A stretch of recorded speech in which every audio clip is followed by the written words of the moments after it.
Hello. Welcome. Today's stream is weird and off schedule. Well, it's not off schedule, it's on schedule, but it's gonna probably be a bit on the shorter side, and it's a thing that y'all probably don't know about or have seen much of before. We're gonna be doing some Magic the Gathering deck building today with the goat man on the little next to me. Say hi. Yes, I'm here. I am here. I'm here to teach Pei how to build Magic the Gathering decks because he's allergic to the work of deck building. Hey, so, don't truth so hard. Come on, you can't just truth all over everyone like that. Well, you know. But yeah, so just here to give some advice and help with the process a little bit. See if we can get to something playable. Do you want to tell them about the challenge kind of thing we're doing with the decks? 1 second. Because I changed the audio just now of my desktop, so I want to just make sure that I can reset it later. Okay. Yes, we're doing like a semi-challenge where we build a commander deck each month, by which I mean Martin builds me a commander deck each month and one for himself. Where the commanders are like... The converted mana cost of the commanders is mana value is the number of the month. So... For last month, do I actually have the deck here anywhere? It's probably in my folders. You were playing Grist. Yes. Little inventory. Hungry boy. Or hungry girl, actually. I don't see my decks. There it is. Swarm Coalescence. There we go. Made this deck, and then we struggled for like 3 hours to make something cooler out of it, and I'm giving up now because I feel like... Listen, I think this deck is so cool. I'm not going to get into it, though, but there's so much to this that I wanted to do, and just, like, it wasn't working out. So I'm abandoning this deck. I might come back to it at some point. I have notes written down, so I'll remember what I was working on. But for the 2-mana stuff, we had a lot more options, because there's not that many 1-mana commanders. I think you technically played a 0-mana one. So, yeah, I played the Asmo, say her name. No, you say it. You're the fucking main streamer here. You try and pronounce that shit. You're the one who played the commander. Oh, shut your mouth. Whoever the one with the like 17,000 letter name is. Yeah, Asmerandi, spectacular, Witch Cauldron Girl. Maniac. Yes, who makes a lot of food and makes things eat that food and then die. But yeah. Those decks were fun, but I think we have lots more fun options at 2 mana. Because we literally had like, what, 17 commanders to pick from at the 1-mana thing. We have like under 20 or something. Something like that. What is magic and why is it gathering? That is a fantastic question. Okay, so here's the magic is that you get to like have your friends together at a table. The gathering is when it doesn't happen anymore because one person plays blue. You say as you're about to build. I am not gonna put mana drain in this. You know me. I refuse to play good stuff. But it's like the old, like the granddaddy of card games, right? Like basically every card game, every trading card game is like based on Magic.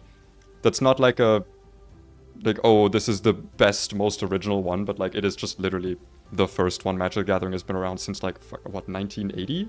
Longer actually, right? Slightly. It is old as hell. And it has way too many cards. But it has a lot of really interesting cards. And if you're a chill human being who likes to play games for fun, you can play Magic at a level that is not obnoxious. That is a nice thing, is like, because the game is so old, there's so many formats that are fan-made or official where you can kind of just like pick your power level, your preferred one.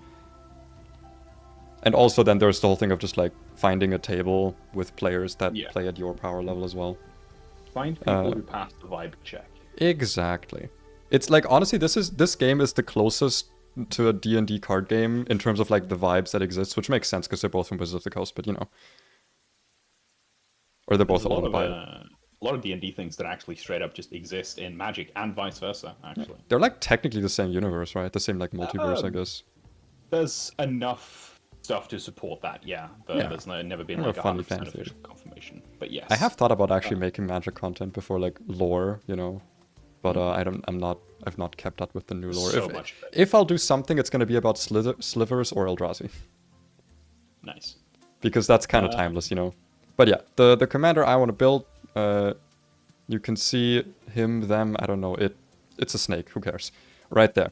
Verazol, the split current, enters with 1/1 counters. I know we said 2 mana, this is technically like an X cost, but the current red mana cost is 2, because X can be 0, so that's why we're still counting it. Yeah, and this is also where I found the really amusing thing that I was mentioning earlier. This card is a lot better than I thought it was when we were looking at it earlier, because Verazol, in an interesting way, actually cheats command attacks. Does it? Read the first 3 lines. Wait! And actually fully read them. Wait, it does! Wait, that also means that it doesn't enter as a 0/0 ever, because it's always at minimum 2 mana. Exactly! I didn't even read that! I just assumed it was X cost! Like, you see a serpent or a hydra, and you just kind of assume that, like, oh yeah, it costs X, it enters with X counters, right? Yeah, no, this Oh thing my, is wait, yeah, that's actually... amazing. That actually is kind of amazing, yeah. Like, you don't cheat commander attacks, but it's kind of like that one, what is it? The one tier in it where, like, it becomes bigger the more you recast The it. Swarm Lord. Yeah, the Tyranid Swarm Lord. Like, It's you get very similar to value the out Tyranid. of being destroyed, essentially. Which Yeah, also no, means 'cause that if you kill yourself by removing, like, 2 1/1 counters while you're at 2... Oh, that's interesting. But yeah, let me like, finish reading the bit. So yeah. I guess it's not X, so you just pay how much mana you want, and it enters with that many 1/1 counters. And then, whenever you kick a spell, which I'll explain in a moment, you can remove 2 of those counters, and then you copy that spell. Now, kicker spells are interesting ones. They are spells that have usually like 1 effect, and then if you pay an extra cost while you're casting it, which is called the kicker cost, you get more effects or a stronger effect or something along those lines. And whenever that happens, whenever you decide to kick something, you can copy it if you make Verazol like a little bit weaker. And there's some really, really funky stuff you can do with kicker. There's a reason that the cards I put in the thumbnail were the Everflowing Chalice and Whirl of the Hulklade, because Everflowing Chalice becomes like the most powerful ram spell in the entire game with this. And Vorl just like... The fact that Vorl just exists allows me to basically make this like, not just a kicker deck, but like a counter deck that is centered on kicker, I guess. There's a lot of funky stuff here. I'm excited, Because I actually do think this is a... Like, I think this is a commander that allows you to play weak cards, which is what I love, right? Like, if this was a different... If this worked off of a different mechanic, I feel like this would be like a broken CDH commander, but because it works with specifically kicker, I actually think that there's like a lot of... There's a lot of bad cards that now become good because you get 2 of them. Yeah, it's very similar in a way to another really interesting commander that's in Teamer colors, so red, green, and blue, which is called Riku. It's the most recent iteration of Riku that has a similar kind of thing where you get value off of playing modal spells. So spells where you have to choose different options. So a lot of spells, things like kicker, things like modal, spells that have a lot, or cards that have a lot of versatility around them, tend to be weaker in terms of the actual output you get for the mana you spend to cast them. Yeah, that's the one, Riku of Mana Cards. Yeah, I'm putting it up on stream so that people can see. But yeah, so a lot of cards that have versatility to them, like choices or kicker or stuff like that, they become a lot better when you can extrapolate value out of the fact that they are that type of card, because usually they're overcosted for their effects. I will say though, like, I think Riku is what Verazol is, but less interesting. I know that quite literally you get more options, but like, what I like about Verazol is that because it specifies kicker, because you have less options, you're forced into using more weak cards. Because with Riku, you just get to choose the best modal spells that exist, right? Yeah, that is. Whereas with Verazol, the effect is stronger, but it's more restrictive. So you can use like really weird, like, who the fuck would ever play Vine Gecko, right? But like, Vine Gecko is great here. Yeah, but like in this deck, it's actually kind of good because you're basically playing kicker tribal, right? Yeah. Like I don't know, I love it. This is absolutely going to be a very interesting deck, and Also, you're absolutely right that it is more niche. The pool of cards with kicker and how good those cards are is a lot smaller than with modal spells. There's a lot of actually really good modal spells, and also being in 2 colors instead of 3 makes a big difference as well. Although these are 2 very good colors that work very well together. But yeah. That's not a... That's the Verazol thing. I want to put Verazol on screen just so that we know what we're like... What we're working with here, I guess. You know what I mean? Yeah. Hold on, I literally By the have way, it down. maybe you should set up the screen share, because I don't know what the delay's like. So Right. I think the delay should into be the rather building. short, but yeah, I'll still set it up in a moment. Yeah. I just want to put Verazol on screen. Where the fuck is it? Did I not download it? Oh, I copy-pasted it like an idiot.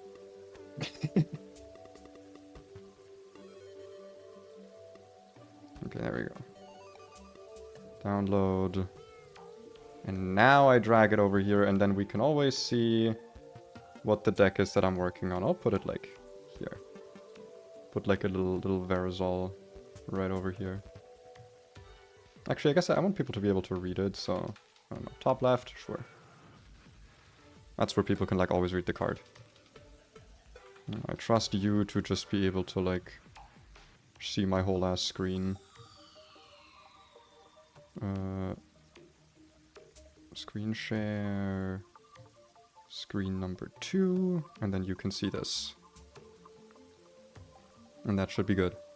Yep, that is working. Wonderful. So, where do we start? This is always my problem, right? It's just where do we start? The question I was going to ask you then is, do you want to build the deck your way, or do you want to build the deck my way? I mean, my way, obviously. Come on, I don't want to build like a really good deck. I want to build a funny deck. No, I meant in terms of where we're starting. How do you usually start? I usually start with a land base. I think that's probably a good idea, actually. Just because then the deck is filled out and we can like, you know. Yeah, like start with a land base. Obviously, you can adjust it. In a 2-color deck like this, especially Simic, you're probably going to have a decent amount of just regular basic lands. But other than that, you definitely especially because a lot of ramp ramp relies on it.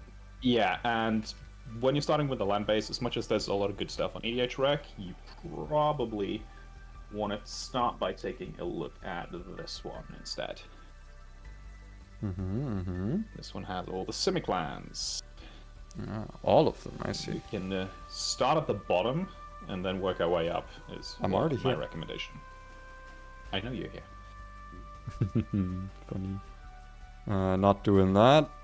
So you skip Not the doing Tropical that. Island. Yeah. Odyssey Filter lands, pretty decent. Definitely want to. Oh no, this is not strictly better because this doesn't tap by itself. Yeah, it does for not have colors. myself. But yeah, Overflame Basin, Rejuvenate Springs is if you're playing multiplayer. Definitely want that included. Yeah. The problem is like I would play this if it were like if it had basic land types, but it doesn't. So I'm just like, eh. The hell is this? That is a new MBFC land. That happens to be an Eldrazi as well. I think that's more for a different deck though. I mean, it's not bad, right?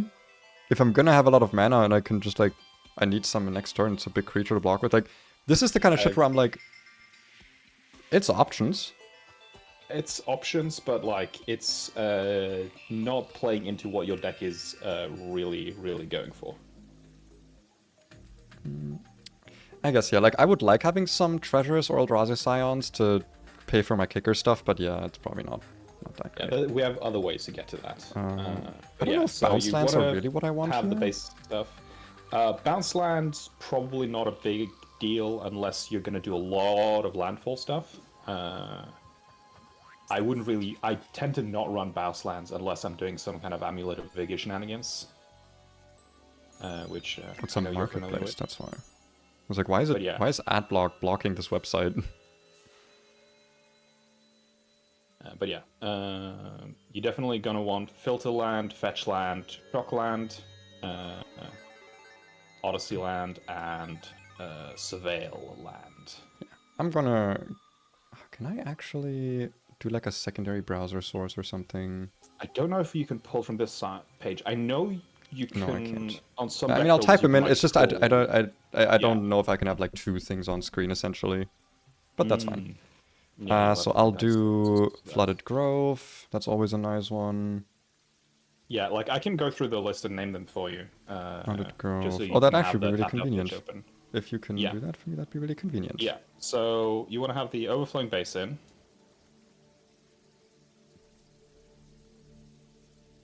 You want the Misty Rainforest. And you've got the Groove already. Misty Rainforest is fetch, It's the right? Fetch. Ah, Yeah, I recognize fetch. some of the names from my modern days. Yeah. Do you want to run the Pathway Land? Do you know what that is? Do those do again? Pathway. Oh, yeah. I think those are Yeah, useful. regular MDFC. Yeah, so Bark Channel.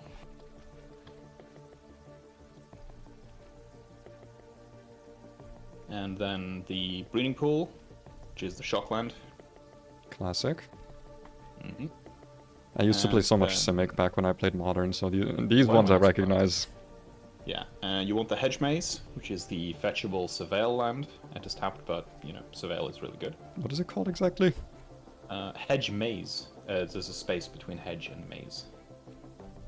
Oh, the fact that that didn't show up there is weird. Yeah. So that's kind of like the default package. You probably also are gonna want... let's see. Also, wait, can you just be quiet for a quick moment?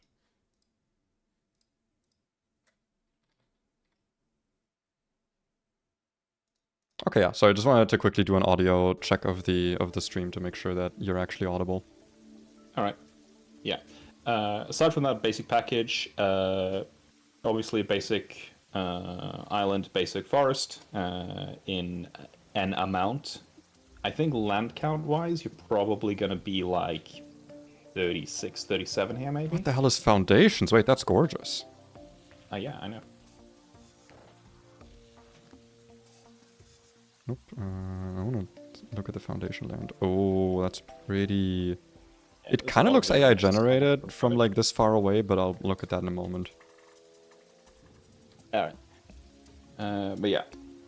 Other than that, we can start looking at like weird lands. If there are any funky, fun, interesting lands we want to include here. I probably want to start in the... Wait, I have a quick question, completely unrelated.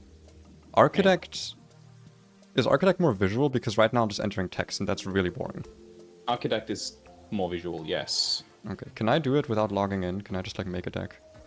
Or am I gonna have to register quickly? Or I think you might have to register to use Architect. Ugh. Why didn't you tell me about this? It's your fault, actually. Okay, I'll do it on the side and then you can keep going.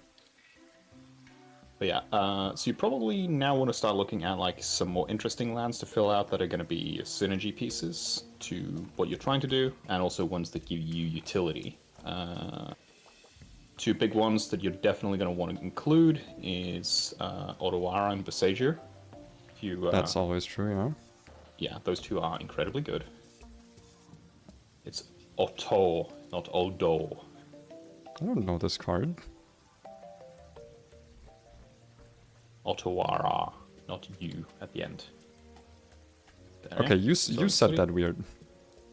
And Boseiju, who endures.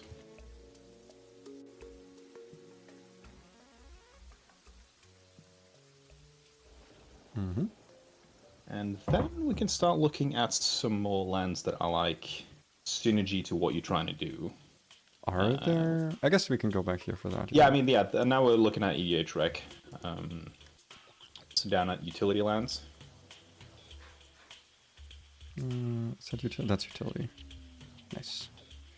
What a charge counters. That's a nice one. Yeah. Yeah. Ooh, kick. That's just like a kicker land, right? Like. Yeah, Throne of Vikindi, I think is interesting in this deck. I don't actually think it's necessarily a very, very good land, but it's extremely flavorful, and I think you can get some big payoff off of it if you have enough kicker cards and proliferate.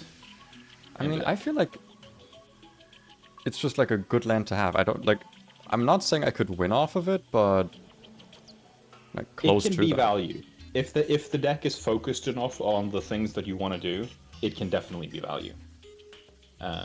Another one is Orin Reef, who steps over. The West. That one is just like neat. It enters tapped, which is not ideal, but I mean, dude, no, the ability is so powerful. Who cares? Yeah, the ability. It's such a strong ability. If you have that in conjunction with like hardened scales, for example, which you definitely want in this deck, then yeah, absolutely. see if there are any other ones down the list on utility that we want to include here. Let's see. A lot of kicker spells are sorceries or instant spells, right? It's more on sorceries. Yeah, and I mean, there than are even some... creatures. well, no, there's a decent amount of kicker creatures. There's like a decent amount, surprisingly, actually. But yeah, there's a good amount. Yeah, because I was looking at Mystic Sanctuary, which is just blue land, enters tapped unless you have 3 islands, and when it enters, you can return a instant or sorcery to top a library. But I like card draw do is think a dime a that's going to dozen. be really useful.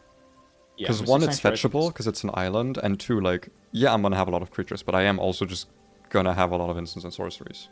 Yeah, exactly. So I think that's going to work here. Usually I really like running Mosswort Bridge in decks that go big, but I don't think it's worthwhile here because if you cast something using Mosswort with Hideaway, you're not going to be allowed to try and pay the kicker cost. So I don't think that's going to be very valuable here. Yeah, that's true. Else. Wait, hold on.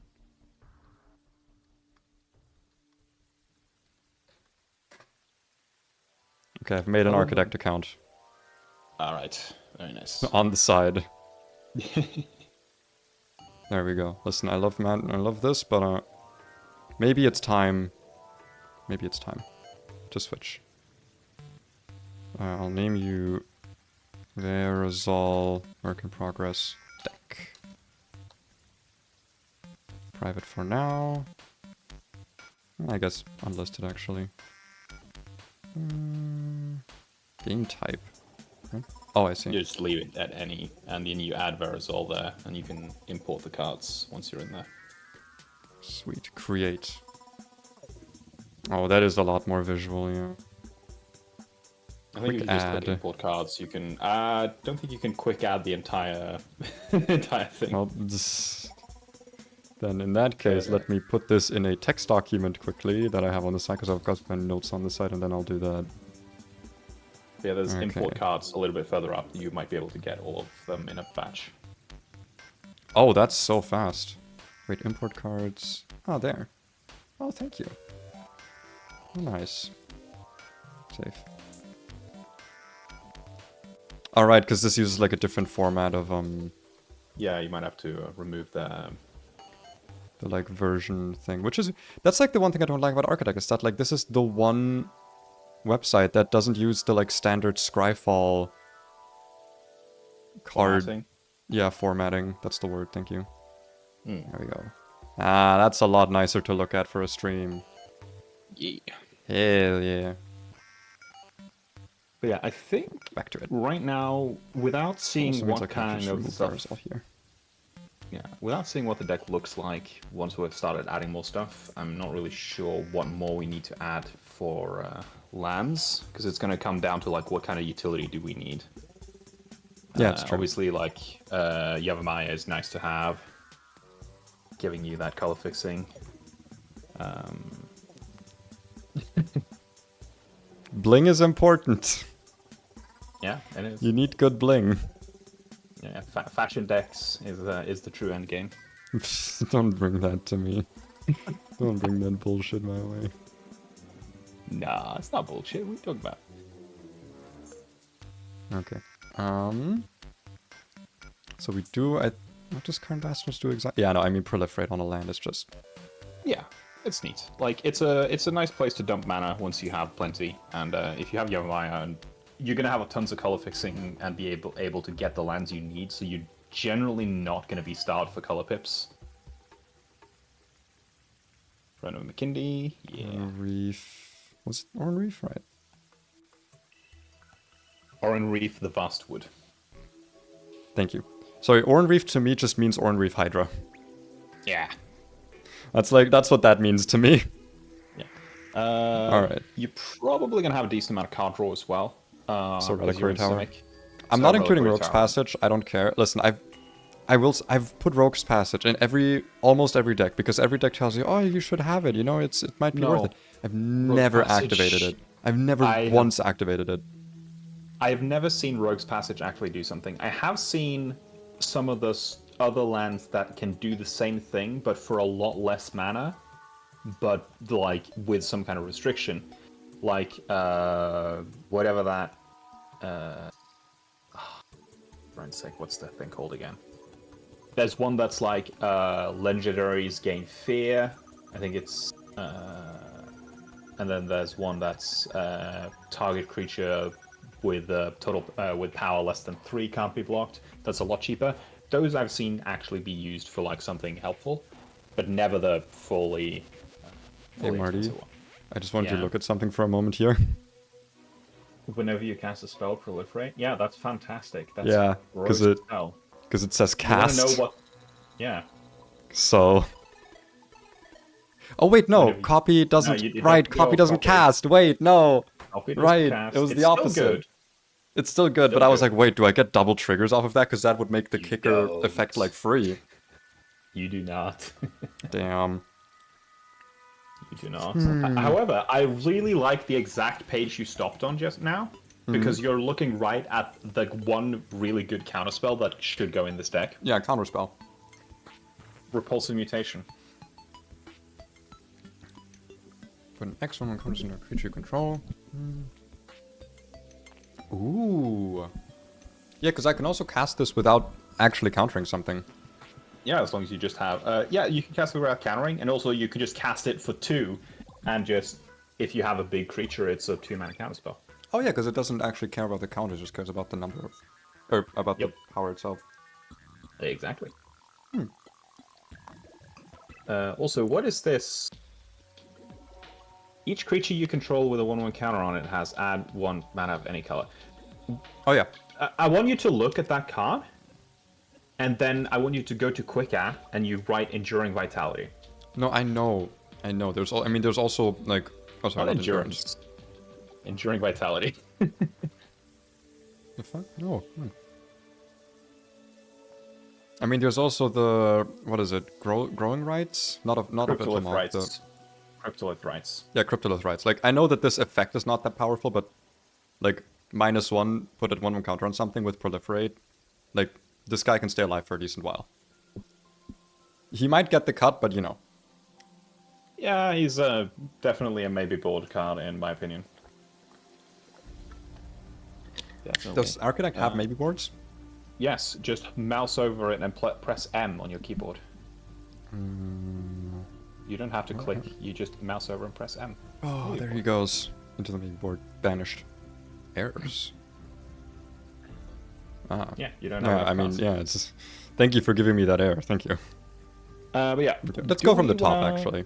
Yeah, let's go from the top and look for the really essential cards that we know we're going to want. Everflowing Chalice, like... Chalice needs to be in here. Vine Gecko definitely needs to be in here. I'm also just going to put Vorl of the Hulkblade, like, immediately. Vorl is definitely in here. I think you also really want to include Zimone, Paradox Sculptor.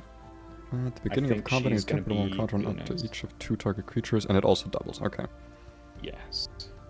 And then what is this? Kicker 3, indestructible. Right, enter spellfield. If it was kick, create 2 tap tokens that are copies of it. Wait, so you get, if you kick this, you get 6? Correct. So you pay 6 for 6, actually. Wow. Okay, and it's of any color as well. Yeah, no, actually, yeah, that's like you pay 6 and you get 6 arcane signets. You know what I know exactly is gonna happen now? I know for a fact I'm always gonna draw this in a way that I can't wait to play it. Like I can't wait to get the kicker cost. I'm gonna have to play it on turn 3 to like get mana to play other stuff. I know that that's always exactly going to happen. That's always going to be the thing. Got my own Verazol deck, and ramp should be a major priority. Yeah. No, I'm a green player. I ramp to me is like natural, but yeah, no, this is gonna need some. This deck's gonna need some pretty strong ramp in order to actually pay for all the kicker stuff. Because we can't always rely on drawing these, you know. Chalice and Skyclave are really good, but you're definitely gonna want the like default Simic ramp package as well. Twinning Staff. Do remind me. I guess I can also just... Actually, I could just do that Twinning here, Staff. yeah. I think Twinning Staff is one of the cards we tend to run when we play... Copy one... Oh, yeah, I mean, I Spell. run this in... I also run this in Lucia Lucia Kane. Kane. Yeah. Good, like, yeah, that's kind of an auto-include, isn't it? Yeah, Because, like, this is copy, like a copy. win con, right? Like, this turns any spell I cast into a win con. Yeah, you can good pop up suggestion. seriously with that. Yeah. I want to actually put Inexorable Tide in the maybe board for now, just because I actually feel like it... I feel like my expensive shit needs to be like... Like, that's my kicker stuff, so I feel like anything that's not kicker shouldn't be expensive. Maybe. Like, as a rule of thumb, you know? As a thumb rule. In my thumb. Not high synergy. Top cards. Zimone, you said, does need to be included. Oh, also, I should actually... how many lands do you reckon should I have in this? That is the wrong Zimone, you're right. Yeah, But yeah, how many lands do you reckon? I'm thinking 36 here. Yeah, 35, I'm 36 lands. I'm just gonna put forests and islands in there until we're at the amount. Oh, that was a bit much. I can't count. Come on. Yeah, 36. You know, I I can't do numbers. That's true. That's why I told you to get Paradox Sculptor instead of the other Zimone. Exactly. Because with the other Zimone, you really have to count. Is the other Zimone the one that is like the fucking prime numbers, number yeah. bullshit? I hate. Yes. Whoever I have made that played card that is deck. the. It's hilarious. I don't care who made. Okay, I want to show that off quickly, and I want people to hate her as much as I do. I fucking love the card. It's so fun. Can I Double make it click. full sized? Okay, yeah. Look at this. You can't understand this. I can't understand this. I refuse to believe that you can understand this. I think when you play the deck, you just make up whatever rule you want, okay? No one who plays this Zimone actually understands what the ability does. You just kind of like put down the fucking primo indivisible legendary thing whenever you like feel that your opponent won't question it, probably. That's how I would play it, okay? I would play this like, you know the game Munchkin? Yes, We're I'm like- very familiar with Yeah, where like Munchkin. cheating is part of the rule set. I would play this deck like that. I would just be like, okay, when will people not question me putting down a primo token? They'll just be like, oh yeah, I guess that makes sense. I mean, That's the how I would fucking play this commander. hilarious- The fucking hilarious thing when I played that is the fact that in the first game, I also got down one of the things that lets me cheat on the legendary rule, which just Oh, made you it fucker. 100 times worse. You know, But yeah. okay, I will say, if you do that, if you play that Zimone and you cheat the legendary rule, you don't deserve that deck. You're gonna get that one primo token, you're gonna like it, okay? Don't unmath your way out of this, okay? Play with the sunk cost fallacy, you coward. It's so obvious, like, the difference of Magic players that we are. Yeah, that's true.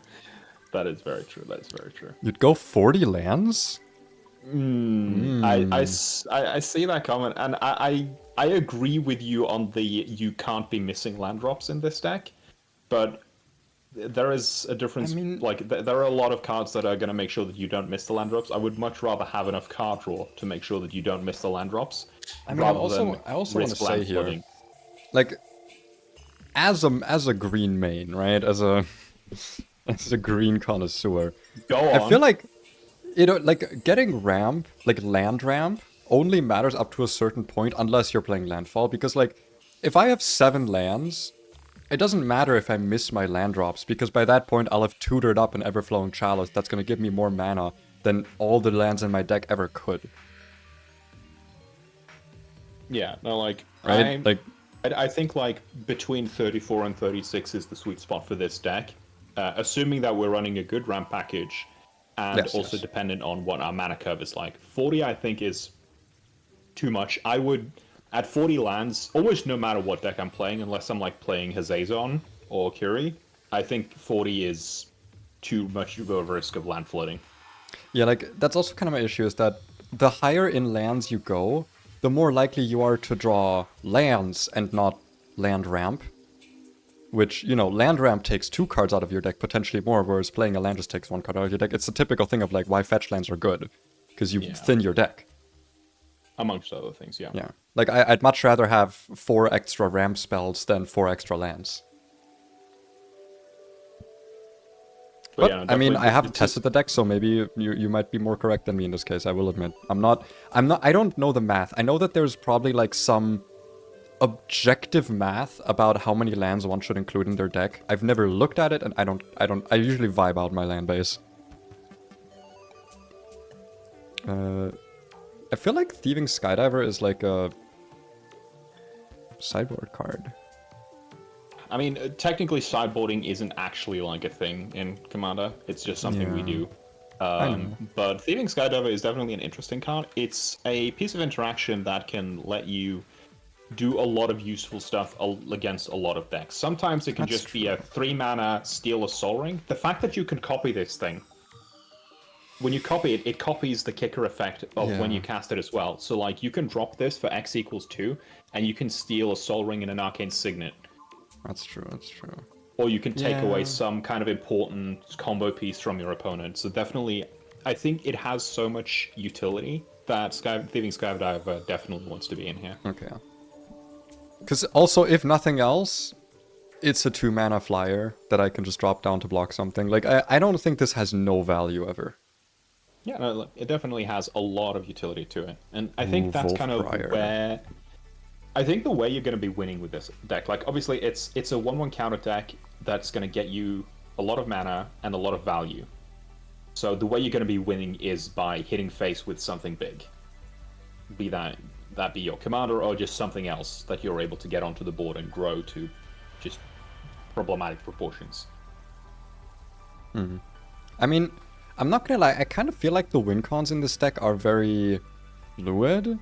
Because like, that's kind of why this commander stood out to me. It's like, this feels like a deck where, I guess it's kind of similar to the Grist deck. We were talking about that, where like, the win con I can activate whenever I want, at least in the ideal version of the deck. But like in this deck, for example, Wolfbriar Elemental is a win con, but it also is just like a thing I can drop down to defend against a token barrage from someone else. Rite of Replication is a win con, or it's a way for me to like copy, I don't know, someone's like Eldrazi Scions so I can get ramp for the next turn. I mean, it's not worth the cost for that, but you know. It's value into lethal damage, which is something that can be accrued quickly or slowly and under more controlled circumstances, depending on the game state. So that's like where the kicker spells, similar to modal spells, but more niche, is going to give you that utility and flexibility. Yeah. Field research doesn't look that good. Am I crazy? I mean, I know I can copy it, but like, I don't know, 6 mana for 3 cards is like... Field research is only good if you can copy it. But even then, 6 mana for 6 cards is like better, but also the counters, like this, I feel like this is a win more card. This doesn't help me get out of a shitty situation. Yeah, no, Field Research is definitely a win more card, and I would not include it here necessarily. Also, I'm kind of iffy on Coral Helm. I haven't looked at second effect yet. I'm only iffy on it because it's not a May effect, and I'm not in black, so I'm gonna have a much harder time getting Graveyard Recursion, and if I'm forced to discard something I like, that's like, not great. Do you want to know something really, really, really funny that I think you forget constantly because you hate interacting with a graveyard if it's not a land? Green has an easier time recurring things in general from your graveyard than black. Black is just in your hand, into your hand. I know that. No. Yeah, black is only good for getting shit back to, like getting creatures back. I mean, the thing that I say is like with black is that you can like put a big creature into graveyard and then immediately onto the battlefield. Yeah. I know that green has like, you know, Reclamation Sage, where it's just like, yeah, hey, have a card with your card, you know? Yeah. Also, I'm eating, so I should have my eating boy. I paid for this eating boy, I'm gonna use him. I'm gonna eat my German bread. My German bread. I was gonna say, you should have 2 different ones, one with bread and then another one with pasta. Oh man, that'd be so smart. You're such a smart guy. Why can't you tell me this stuff while I commission things? No, but it's much funnier if I tell it to you on stream, because then I can get entertainment value out of you getting annoyed about it. Like, for instance, I was going to tell you about this earlier, but did you know that in your stream description, you still have your schedule, which you no longer have? I know. Because I still adhere to it somewhat. When? I mean, the day is right. Wait, did I not change the time? Oh, I didn't change the time. 1930 on every day. Whoopsie. I thought I changed it. I guess I didn't do that. Whoopsie. Oopsie poopsie. Oops. Wait, no. Wrong emotion. God damn. Where's the right emotion? Oopsie. Oopsie poopsie. There it is. God damn it. I need to remember my fucking keybinds. Oopsie. There we go. Wrong emotion. Me waking up in the morning. Nope. Try again. God, I wish I could. Okay. What is Gnarled Colony? It is a 1-1 counter with 2 1-1 counters on it. Each creature you control with a 1 counter and has trample. Yeah, I mean that enables certain win cons. Yeah, it's like it My enables issue your with overrun this is just that it feels like this doesn't do anything on its own. unless I'm winning, you know? Also, can I... Card finish... Can I sort these by when I add them? Date added, there we go. You can. But descending, You could do that. Nice. Order something. Because that way the newest car is always on front so we can like see it. That's why.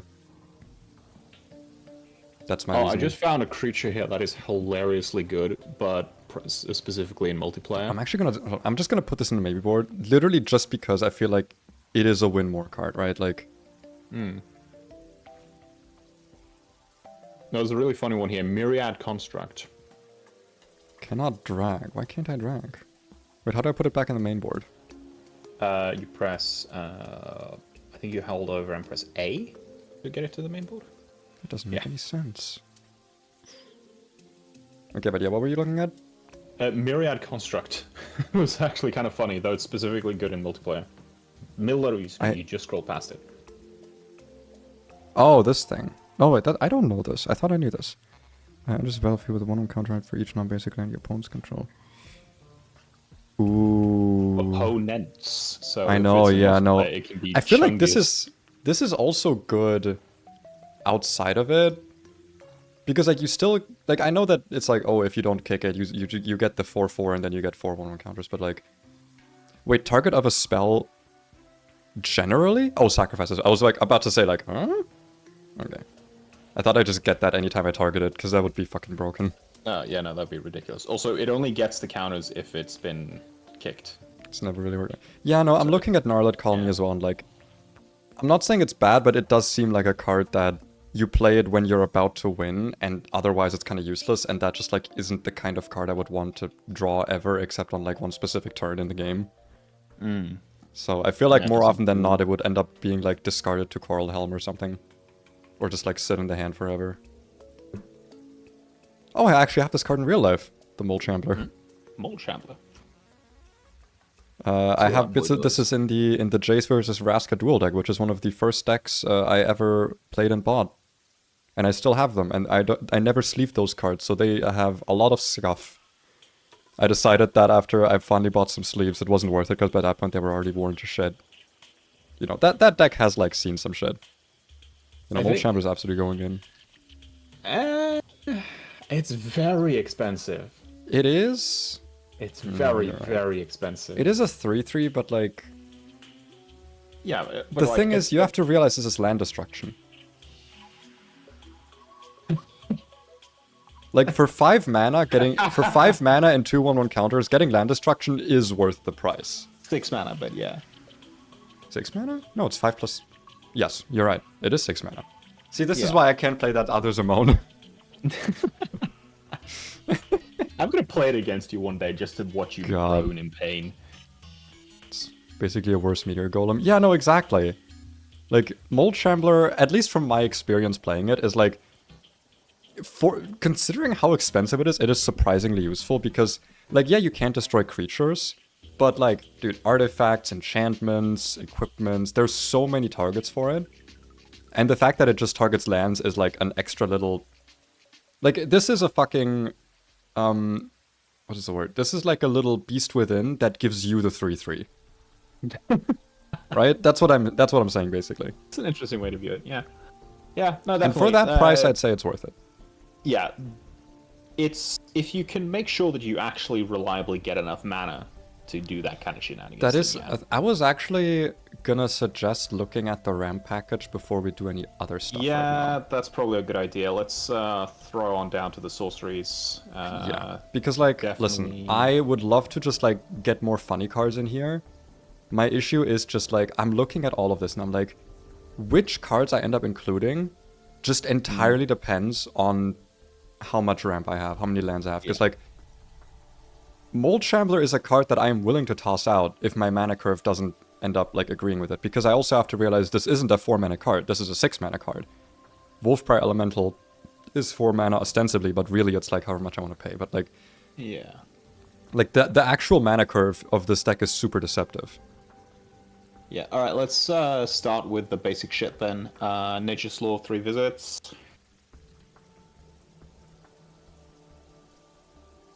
Nature's Lore, 3 visits. Layer of Cultivation. Yep, Sky Shroud Claim.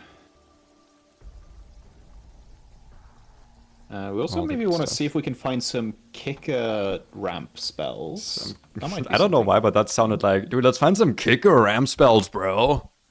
Let's find some banger spells, dude. You put an emphasis into that tone, which does not become me whatsoever. It does not become me. I know, but it becomes me. Hence why I said the words, because they became my words. God damn it, we have one like brain cell that we're playing ping pong with. Reclaim the Wastes is... The fact that those lands don't get put on the battlefield makes me really iffy on this. Because yeah, it's 1 mana for 1 land, and then it's technically 4 mana for 4 lands if you copy it, but the fact that they don't get put on the board... You know? Oh, Primal Growth though. Sacrifice a creature, search for a basic land card, put that on the battlefield.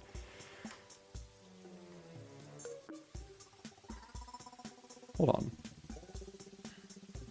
I don't think you get to pay the Verazol effect and then sacrifice Verazol to it, right? You need 2 creatures. You could pay the effect. Wait. No, because when you have to cast it first. Like if when you put it on the stack, you need to decide if you're gonna kick it or not. And you have to pay the cost before it goes on the stack.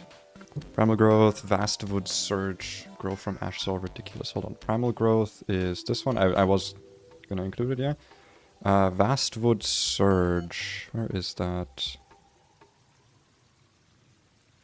I'm just gonna actually look in here. Because I'm just gonna trust you that it's good enough that I'm gonna... I trust you, random chatter who's here for the first time. Vastwood Surge, Grow from the Ashes. So Primal Growth, Vastwood Surge. Let's see, what do you do? Kicker 4. For up to 2 basic lands, put them... Yeah, like, this is kind of what I mean. This feels like that other one, but better. But it's also a lot more... Dude, 8 mana for this. By that point, are you even ramping? I feel like... Does that put them into play? Yes, and I mean, I think the reason this is good is because you get to essentially do the copying for free. Because you get 4 1/1 counters on each creature you control.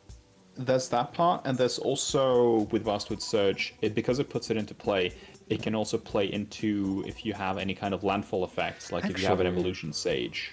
Wait, no, I misunderstood this. The 2 lands are what you always get. The 2 1/1 counters on each creature is the kicker part. So this is definitely worth running as like an early game thing for ramp, and then late game for winning. Yeah, because you get 2 basics, and you have a pretty high basic land count. I do feel like, just looking at all the insane costs here, as much as I hate doing it, this feels like the deck for some mana doubling. Oh yeah, absolutely. I feel like out of all the decks that I play, this is the one where I can justify it. Oh, by the way, just for chat to understand when I say these kinds of things, I have a certain refusal to play good stuff in my decks, because I feel like it muddles the theme. And I like having thematic, cool, funky decks, not, you know, the same 80 green cards and then 1 commander who does something with mana or creatures on 1/1 counters, and 20 cards that interact with that commander, and then the first 7 turns are like the exact same. I know that that's an overstatement, but like, you know, I want my decks to feel interesting and different to play. So I tend to, you know, I mean, my proudest achievement is that I've never put down a Crater of Behemoth, ever. I've never played it. All my decks have green, I've never played Crater of. I refuse. And so far, I've not regretted it. You have played Discount Craterhoof. You've Which one? Played the Tumbleweed in Kiri. I have, but I've not actually ever won a game off of it. Oh yeah, that's true. Also, I hesitate to even call it a Craterhoof, because that's like... That's not a Craterhoof, man. That's like a... It's called a Discount Craterhoof. No, that's a puddle toe. That doesn't even qualify. I'm gonna eat a little bit.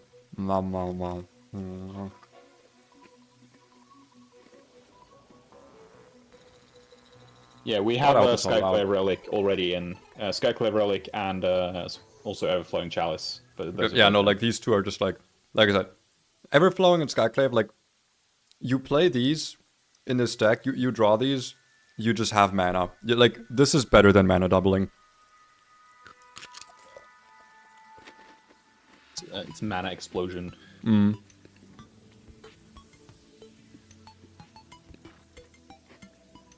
Although I will say, while Everflowing Chalice can get buffed further by things like Proliferate, I think Skyclave is actually better. Just because with Skyclave, you need basically a board wipe to remove the ramp.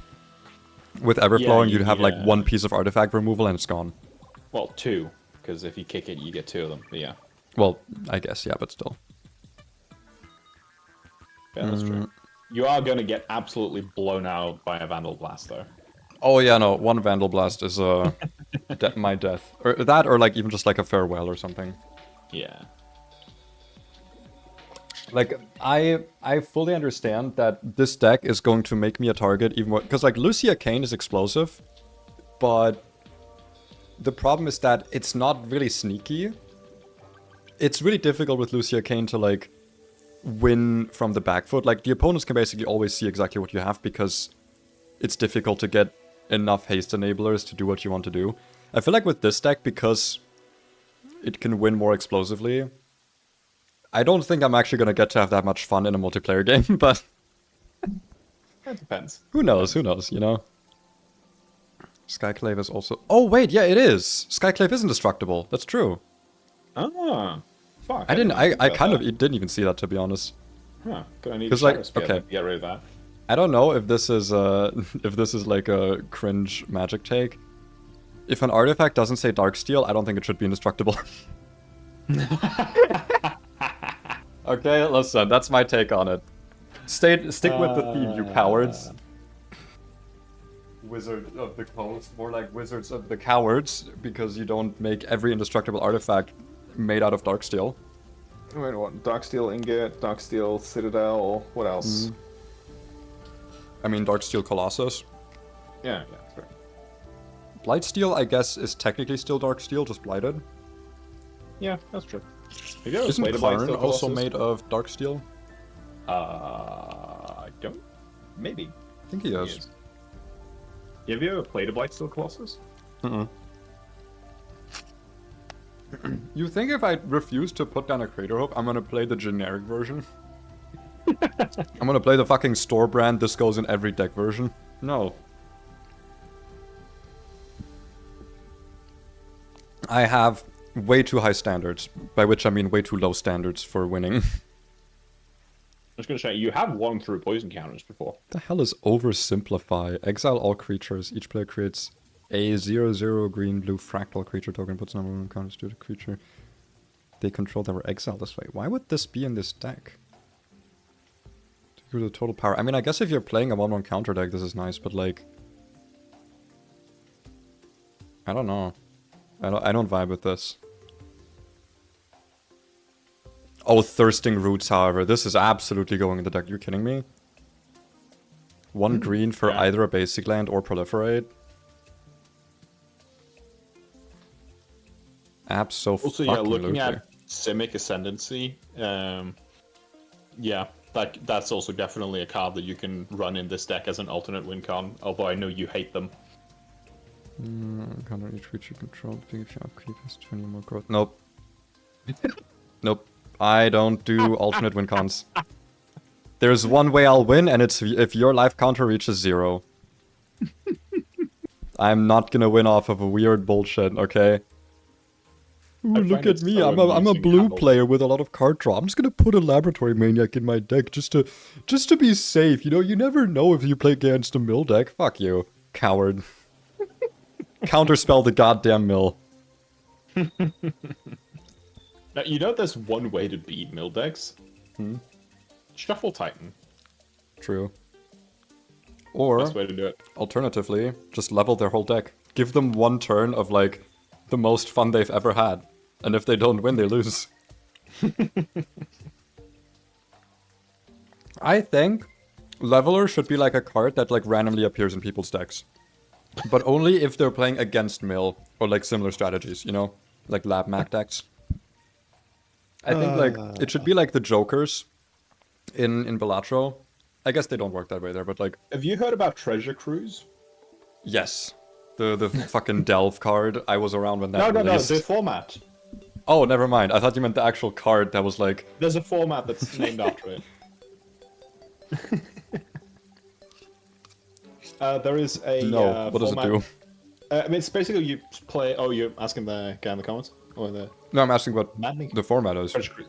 It's basically Commander, but you have like a special deck that you can pay mana to draw a card from and put into play. And there's like a preset selection of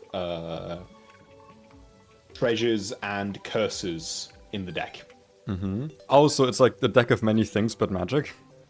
Kind of like that, yeah. Like imagine it's a little bit similar to like playing Plane Chase, but instead of like planes, you pay mana and then you get a random thing, and like can either be good or bad. We should play Plane Chase at some point. We should do like, didn't we play like? We did. I played like Plane Chase once with you, I think. Yeah, you, me, and your girlfriend actually played a couple of games with Plane Chase, if I remember correctly. Right, that was a multiplayer Plane Chase precons. Yeah. We should do that again at some point. I like Plane Chase. Yeah. I love the idea of like world enchantments. Like that are untargetable, not owned by anyone. I like that. Alright, let's go back to deck building. Yeah. Detour over. Back to deck building. Yeah, we've gotten some ramp packaging. We might also want to look at maybe some enchantment ramp. Is this enough ramp? Are you sure? That's why I said we might want to also look at some enchantment ramp. Oh, I see.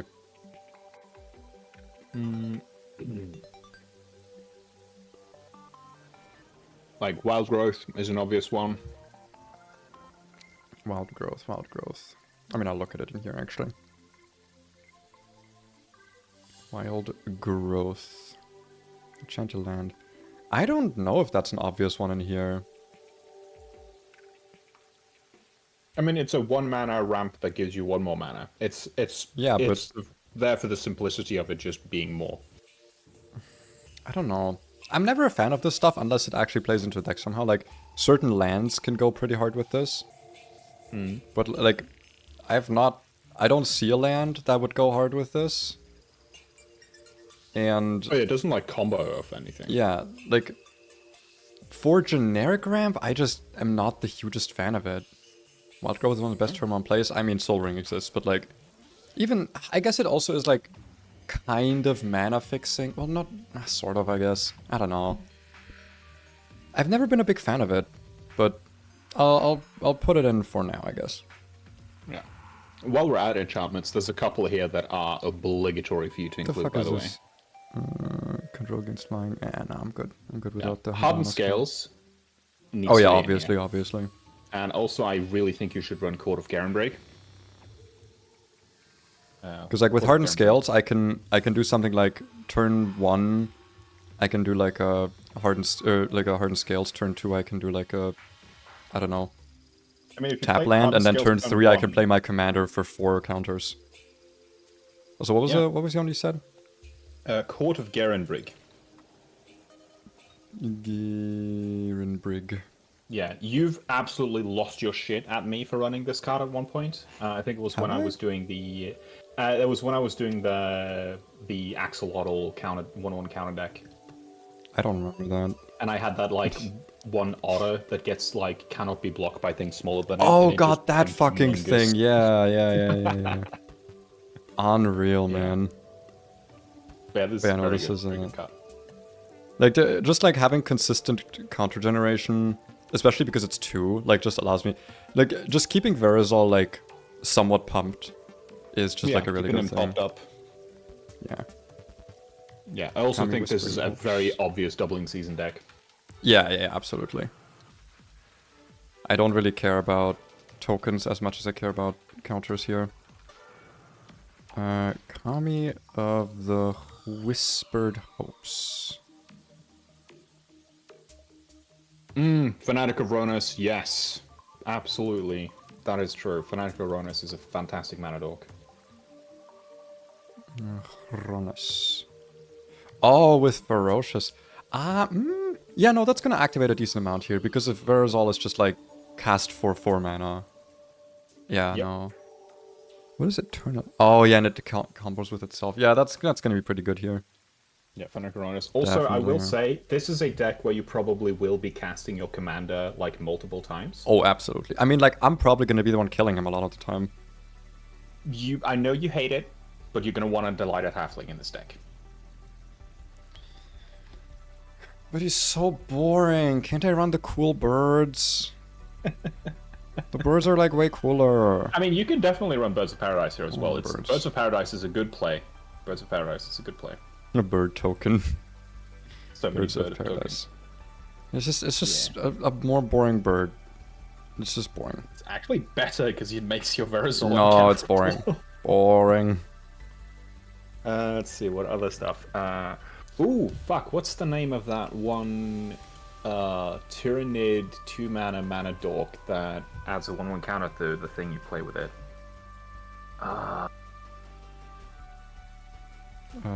It's in Lucia Kane.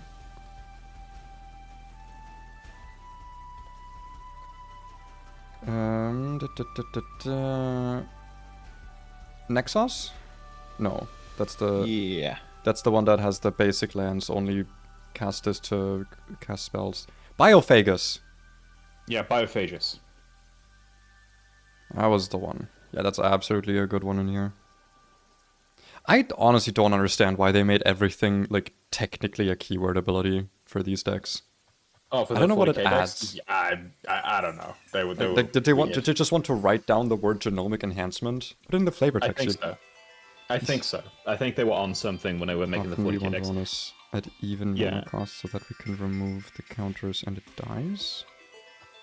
The Verazol, I think he meant. Yeah, I was about to say, I don't think- yeah.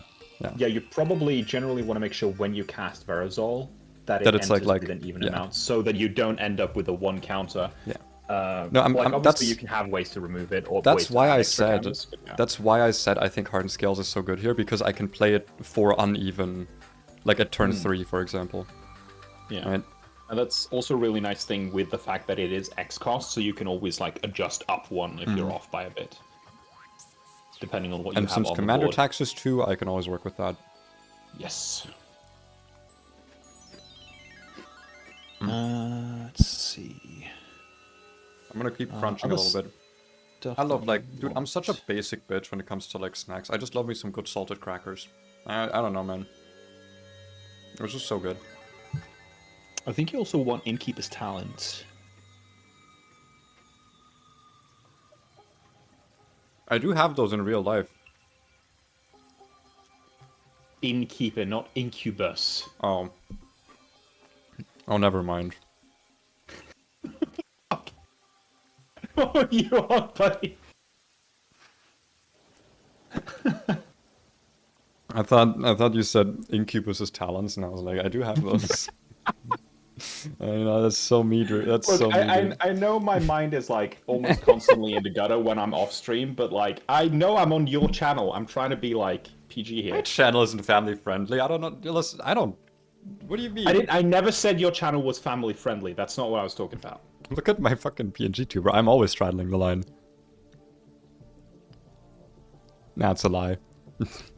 I want to make people question whether I am straddling the line ever. And then I don't say anything horny for like 5 days. And then they come into a stream where I'm like, yeah, so my favorite kind of boob. Let's talk about all kinds of boobs and which one is my favorite. That would be a bad conversation because all of them, I like them all. They're all pretty good. Yeah. I like boobs. Anthony in the chat just brought up something really good that I was actually thinking about. Branching evolution. With, that's true. That's true. That's only the 1/1 counters. I think that's totally fine because I don't think we're gonna actually have enough like charge counter stuff for it to really be worthwhile. Like if we have some proliferate, that's enough to make it worthwhile. Most of them we're just gonna like the only charge counter thing right now is Everflowing Chalice. Like we don't need to. Yeah. We don't need to go super hard. The only token thing is Skyclave Relic. Exactly. Although actually, I do not want to run just for these two doubling season. No, but think about it this way as well. With a doubling season, with the fact that you get the tokens, that includes every time you copy a permanent with kicker. I know. It creates a token. So it's exponential, but again, like if I'm playing these two, I'm already like if I'm able to cast these two for like a high kicker cost, I'm already winning. I'm talking about the fact that like if you drop a Thieving Skydiver when you have something like that out, then you're getting 3 Skydivers instead of 2. Well, I mean, it was just a thought. But, yeah. Oh, I guess that's true. It would work for every single permanent with kicker. For every kicker permanent. I mean, in that case, ooh, it's actually. It's something to keep in mind at the very least. That makes me actually think that doesn't work when copying a spell. If you copy a permanent spell, it creates a token, and when that token is... I think you're right. Yeah, no, I think Anthony's right. Because there's a difference if you create whenever an effect would create tokens. Yeah, but creating the token on the stack. Yeah. No, you're right. That's actually correct. Yeah, that's true. That's very true. It's very true. Good point. This is kind of something I like about Magic, to be honest. Whenever I look at other card games, because you've also been playing Pocket TCG, right? Yeah. A lot of the wording in that game is like kind of vague to a point where you kind of have to like test it out to see what it does. And I know that it's a simplified version, but like the regular trading card game for Pokemon is not very different, where like I feel like Magic the Gathering is literally the only card game where the wording is so hyper specific that like you can look at it and know what a card does if you know the rules of the game. Yeah. I mean, there's some cases where you need to go into the finagling of like actually knowing how the entire layer system works in order to know a ruling, but at least it exists as a ruling that you can read and understand. Like we just figured that whole thing about token, like, oh yeah, creating is different than this thing because, you know, what does creating actually mean? Well, creating is like an effect on a different card, whereas entering is like an enter the battlefield effect and cast and distant. Like, yeah, like the main difference reading the card explains the card, unless it's that one Zimone. But yeah, no, the specific thing here is that the copy effect that copies the spell, copies it on the stack instead of creating a token on the table. No, I agree, Anthony. It is kind of a language. I remember, by the way, I used to make... I've told you about this, Marty, I think. I used to like be on like a Magic forum thingy, and I used to make custom cards. Yeah, and the reason I started was specifically because I was seeing other people's custom cards, and I was like, that doesn't make sense. No, this card doesn't make sense. And I was like a fucking like nerd kid, so I was like, no, this is how you would actually have to word it so that it would make sense. And I would basically I started doing it out of spite. Because I was like, no, guys, you need to word your cards differently, because the way you're wording them right now, you can't say, oh, you make 7 soldier tokens. It's like, no, words, they mean the things. Autism. Can you smell the autism? Sorry. Yeah, I know. Anyway, where are we at with? Where do I see the total number of cards, by the way? Scroll up, all the way up. 67.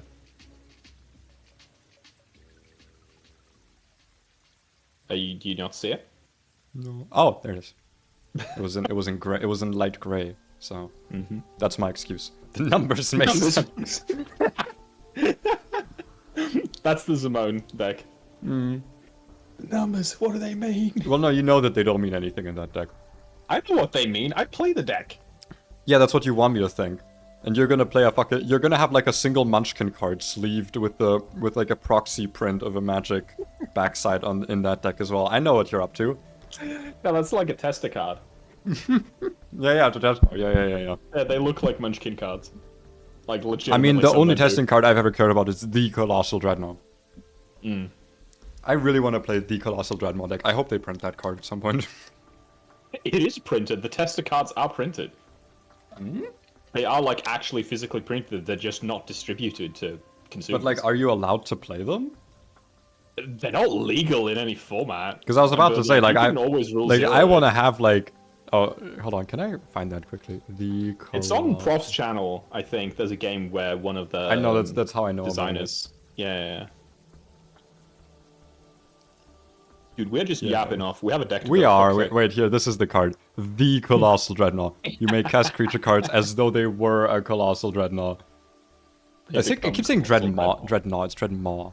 But yeah, so every creature card you play can just be a 6/6 with trample. You can just play them as a 6/6, which is like, that's so funny, man. Let me make everything a 6/6 dinosaur. Let me put down a Birds of Paradise. Actually, it's a Dreadmaw. Or should I say, a Colossal Dreadmaw. And here I thought we played Commander, a Highlander format for the variety of cards. Well, it doesn't matter if there's variety, if there's dinosaurs. Like, dinosaurs rank over variety in the hierarchy of, like, things that are good. Alright, sorry, I'm bringing out my my Shadowborn Apostle deck. Nah! That's not dinosaurs, that doesn't count. Unless there's a dinosaur demon, you're not allowed to play. You rather be rats. You fucking thrumming stone piece of shit. I wonder how that Colossal Dreadmaw, the Colossal Dreadmaw, would work with Thrumming Stone. Would it? Actually, hold on, wait. Look at the wording. Look at the wording. I need to know. I need to actually know this as well now.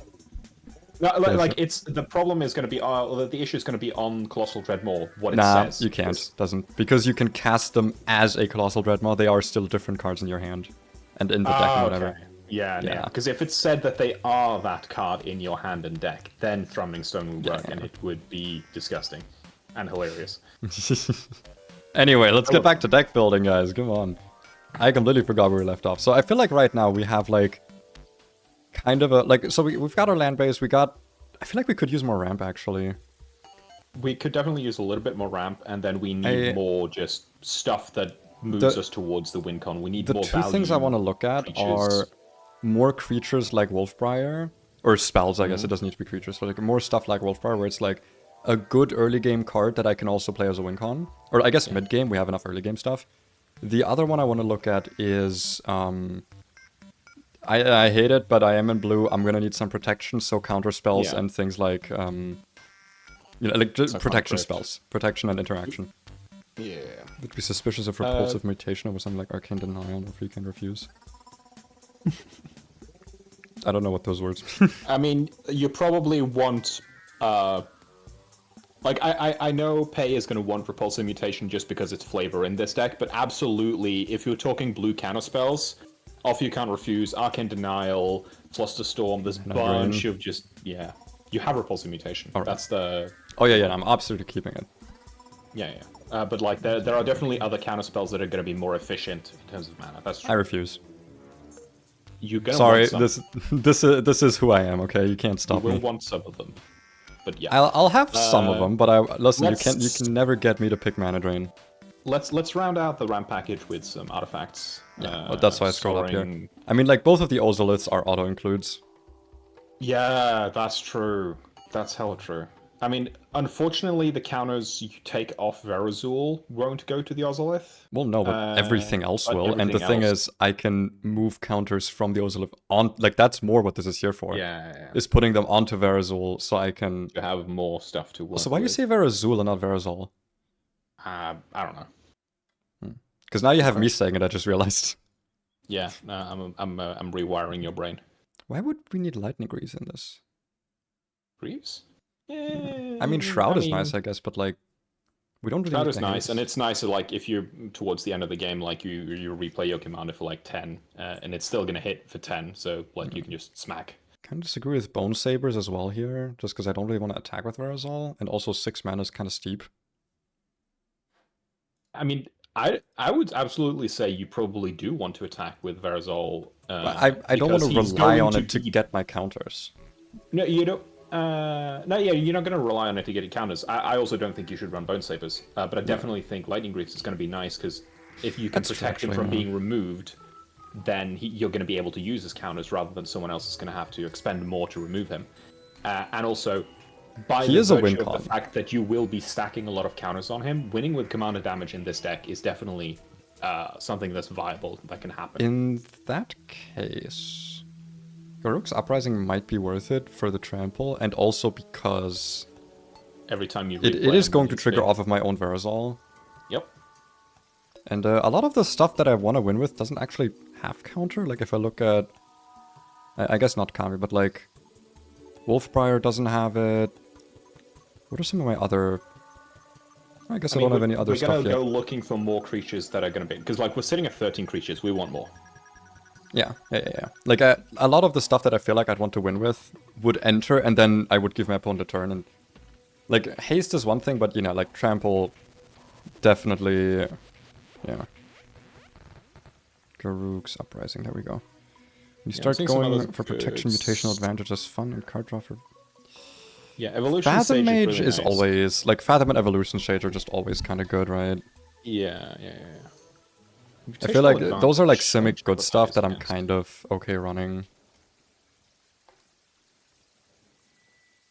Mutational Advantage, what's that again? Ah!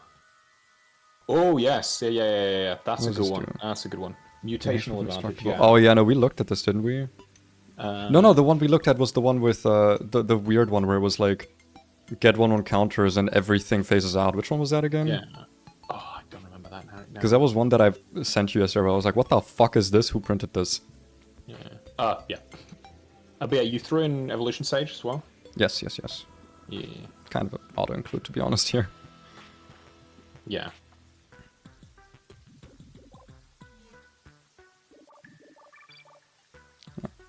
Dude, Fathom Mage is a card that I feel like just got completely ruined by being allowed to exist outside of its own set.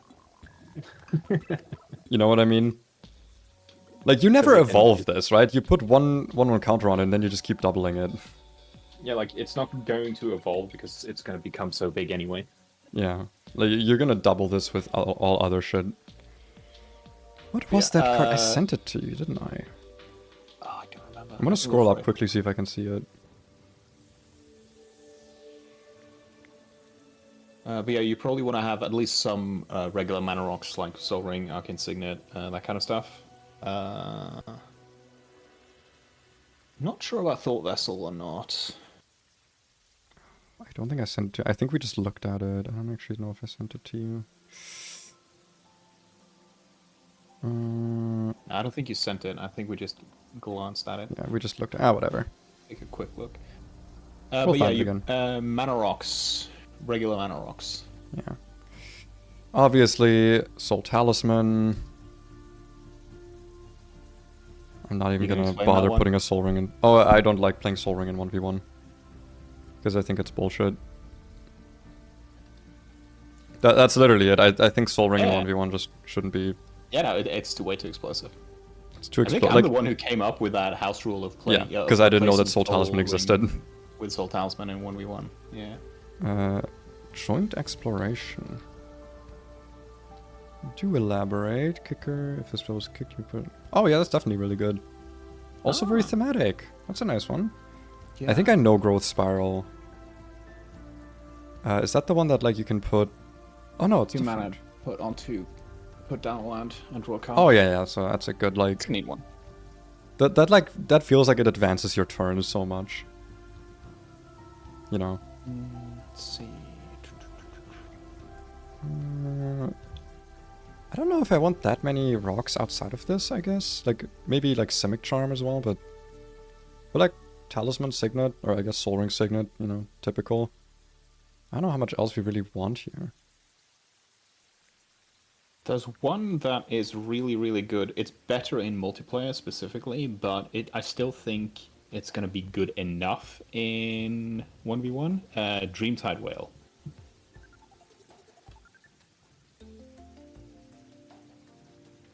It's funny because it's actually insanely good. Oh, it's any player. Okay, yeah. Any player, yeah.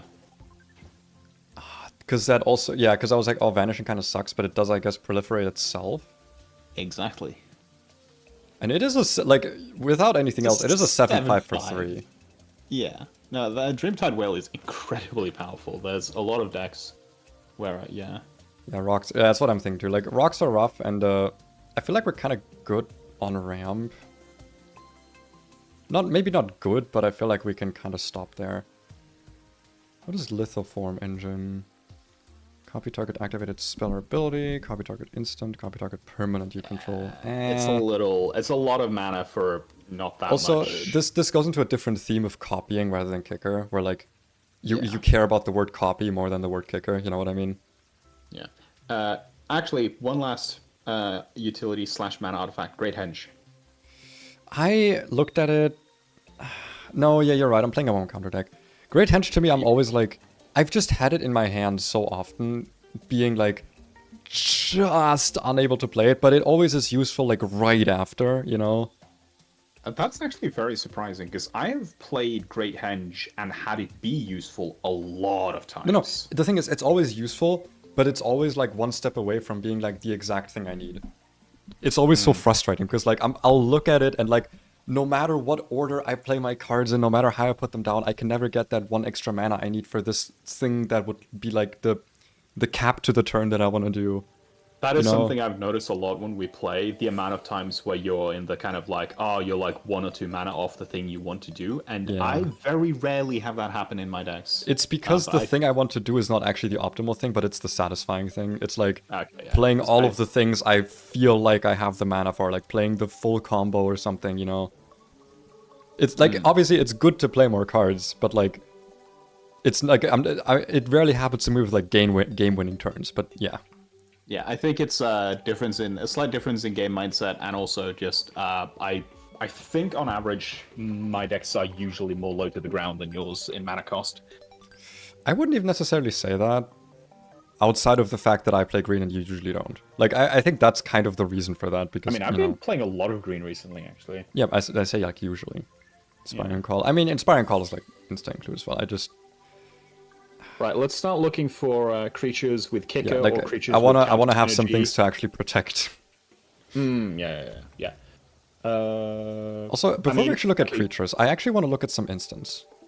Yeah, you're gonna want to cut some. You're gonna want some counter spells here and some protection. I mean, also things like Crows and Grip, like you know, standard green protection package. I'm not that big a fan of Crows and Grip. Really? I mean, I guess I'm playing blue, so it's not as big a deal because I can also counter stuff after. I don't know. Like, isn't Crows and Grip like? Yeah, Crows and Grip is 3 mana. Like, that's true. You're gonna hate me for this, but I'm like, I see Crows and Grip, and I'm like, but I'm just gonna put Force of Vigor in my deck. True, I guess. I guess true. The fuck? Double Major? Double Major... It's a little funky. It's a little funky. I could see it working. Because you get double the... Because, like, it copies the X as well, right? Yeah. I think just for that it's useful. Because I can always decide to cast Verazol for 2 less, and instead get a second Verazol, you know? That's kind of like the trade-off here.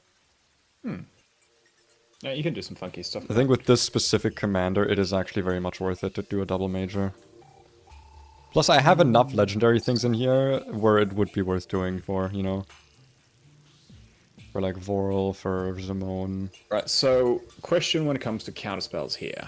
How much flavor do you want versus how much is like actually like useful? I mean, you know me, I'm not one for like...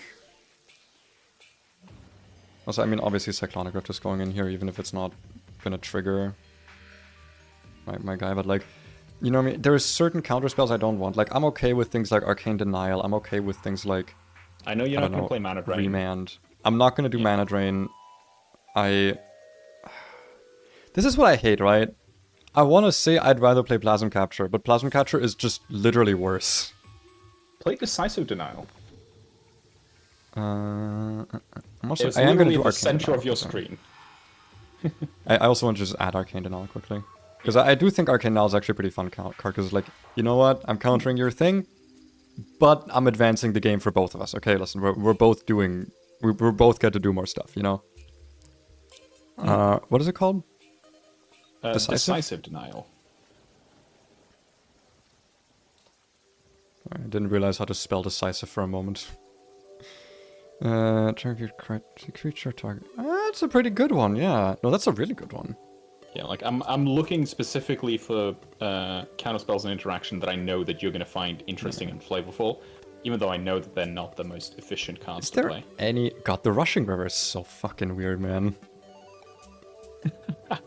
Actually, you know what? Because yesterday I was like, wow, this is really shitty. Considering I can copy it. Honestly, yeah. that kind of reminds me of like in a weird way, a one-sided Chain of Vapor. It's, I mean, kind of. What this also is, it's kind of like a Cyclonic Rift with a different, like, for kind of cheaper. Do you know Chain of Vapor? No. I do now.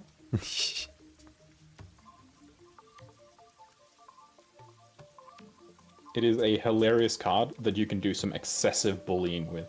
That's so funny. Yeah, no, like, I mean, like, that's you can really do some funny. When I say bullying, I'm talking like, you know what mana bullying is? Wait. Yeah, No, actually, that's fine. wait, you don't?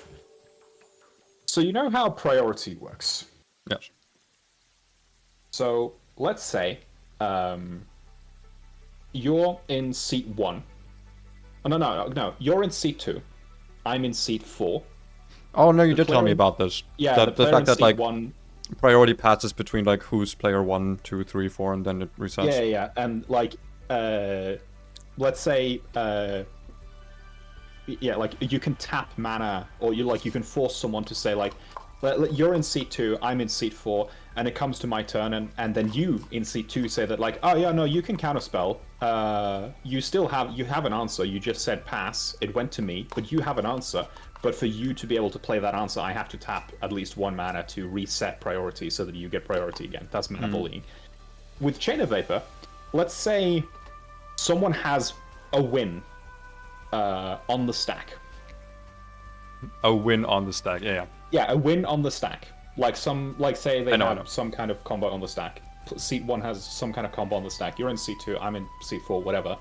And then I play Chain of Vapor, but instead of bouncing the thing that's going to break the win, I bounce one of your things, and then you have to either let go of the Chain of Vapor and let the guy with the win on the stack win, or you have to sack one of your lands in order to prevent the win.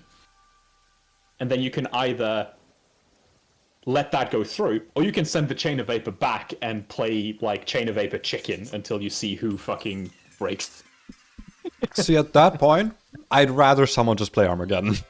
If that's what the game comes to, like just...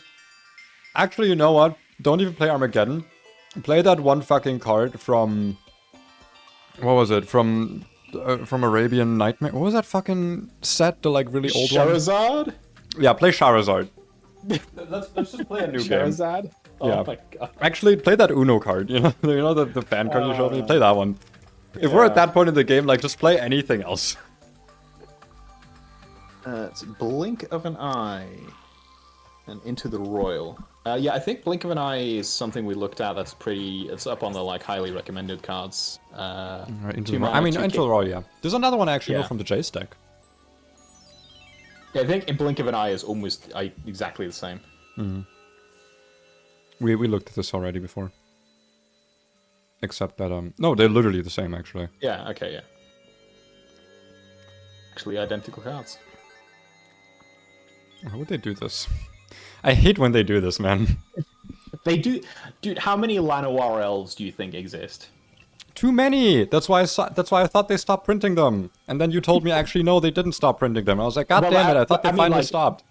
I mean, I'm talking about like Llanowar elves, but Specifically, like, I know, distinct, like literally just a like, 1/1 elf for that taps for distinct green. 1/1 elf that taps for 1 green. I know, there's so a lot many of them, and they make elf tribal a nightmare.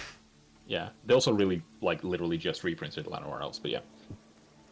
Let's see what else fun shenanigans. How many cards are we at right now? 90. 90. Yeah, we're definitely gonna have to look at more want some creatures. Yeah, we want some creatures. Quandrix Command, by the way. I know we just said creatures, but Quandrix Command. It can be a bounce, it can be a counterspell, or you can put counters on. Well, actually, you get to choose 2, so it's value. I do also want to say some tutors, maybe. You know, typical worldly tutor, maybe. Yeah, maybe. Worldly tutor. You don't want a tutor to board, like you don't want the... No. I don't care about because if you tutor to board, you don't get to kicker. And also, I don't have enough big stuff to really justify it. Are there any kicker tutors?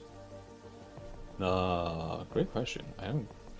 Not in Simic, I think. I think there's some in Black, but not in Simic. Not aside from, like, land tutors. But yeah, let's look for some more creatures. What is this? I'm just ways for you to win the game. Ooh, Tanazir Quandrix.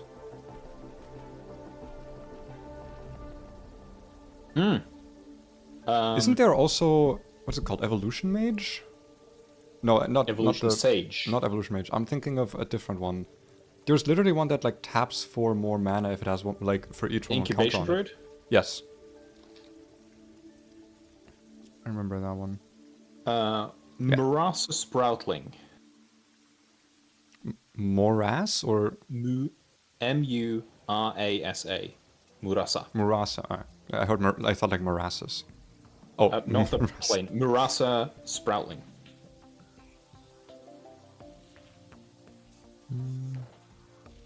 Oh wow. Oh wow. So it's like 5 mana, you get 2 3/3 bodies, and you get to return 2 kicker cards from your graveyard to hand. I have a question.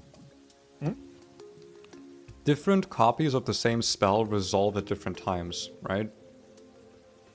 Yeah. Could I resolve the first one, and then before the second one resolves, play something like Into the Royal? I wouldn't even need to pay the kicker. It goes to the graveyard again. I resolve the second Murasa. Because, like, let's be honest, 5 mana for this effect is not a lot. If I'm in, like, the end of the game, I can totally, like, play a few of these cards with or without their kicker cost before the second Murasa Sproutling resolves, right? Yes, you can. Yes. Also, I don't actually want Chain of Vapor. Go away. That's I hope I didn't keep doing that. I hope I don't have, like, any cards in here that... none that I've noticed. Okay. Also, I did put in Fractal Harness. I don't know if you saw. Because, like, doubling... yeah. That's, like, so good. Yeah, it could be. Especially because, like, I don't... Because I was like, oh, I need to equip it to the thing, though. I can just, like, pay 3 for it. Let the fucking, like, the blue-green fractal token die, and then just pay the 2 to equip it. Right? Yeah, let's see about some more things that are going to win you the game. Fertilid. Remove a counter from Fertilid. Ooh. For 2 mana and a counter, that's a bit much. Scavenging Ooze could definitely be interesting, but doesn't really feel that useful. Gyre Sage was another one that I was thinking of. Not Incubation Druid. The fact, yeah, because I was like, the fact that Gyre Sage is like 2 mana is just so wild to me, man. Like, it also just has Evolve, but like, goddamn. Yeah, I mean, Incubation Druid is also like, insane. If it has a counter, tap, add 3. So, Guess a non-creature spell proliferate. Interesting one. Ether Figment with 2/1 counters. Convoke if it was kicked under those 4/1 counters. Creatures you cast have... Wait, what the fuck is Sticker Kicker? Don't. An additional 1 as you cast a creature spell if you do get Sticker. What is a sticker? Stickers are a shit mechanic that should have been banned in Commander. It was banned in all other formats last year. It just hasn't been banned in Commander yet. Is it some like unset? It's an unset mechanic that just for some weird reason was actually allowed in like regular formats. What does a sticker do? Because I'm assuming it's like a weird thing, like an energy counter or something. It's a thing you like stick to the card that does something, making the card better or something. I don't fucking know. Like a keyword counter? I don't know how to explain stickers. It's okay. You know what? Maybe it's better I don't know. Yeah, it's like trying to explain stickers is like trying to explain fucking attractions. I think they were also banned. What the hell is an attraction? Exactly. It's like a circus fair enough. attraction, like Fair a enough, fucking okay. carousel. Yeah. I found a card that was like, oh, that's cool. But then I realized it's a massive non-bow. Thicket Elemental. Don't. It's. I don't think you want to run it. It's. I just want to read the card. Anti-synergy. Creature card. Yeah, no, that's anti-synergy. Because you don't get to pay the kicker cost. I mean, it is a free creature, but, you know, you don't get the value you actually want from it. Yeah. Ooh, Thundering Nightmare's 5 mana with no kicker. Draw a card, discard a card, cross and druid. Or a kicked spell. I mean, nah.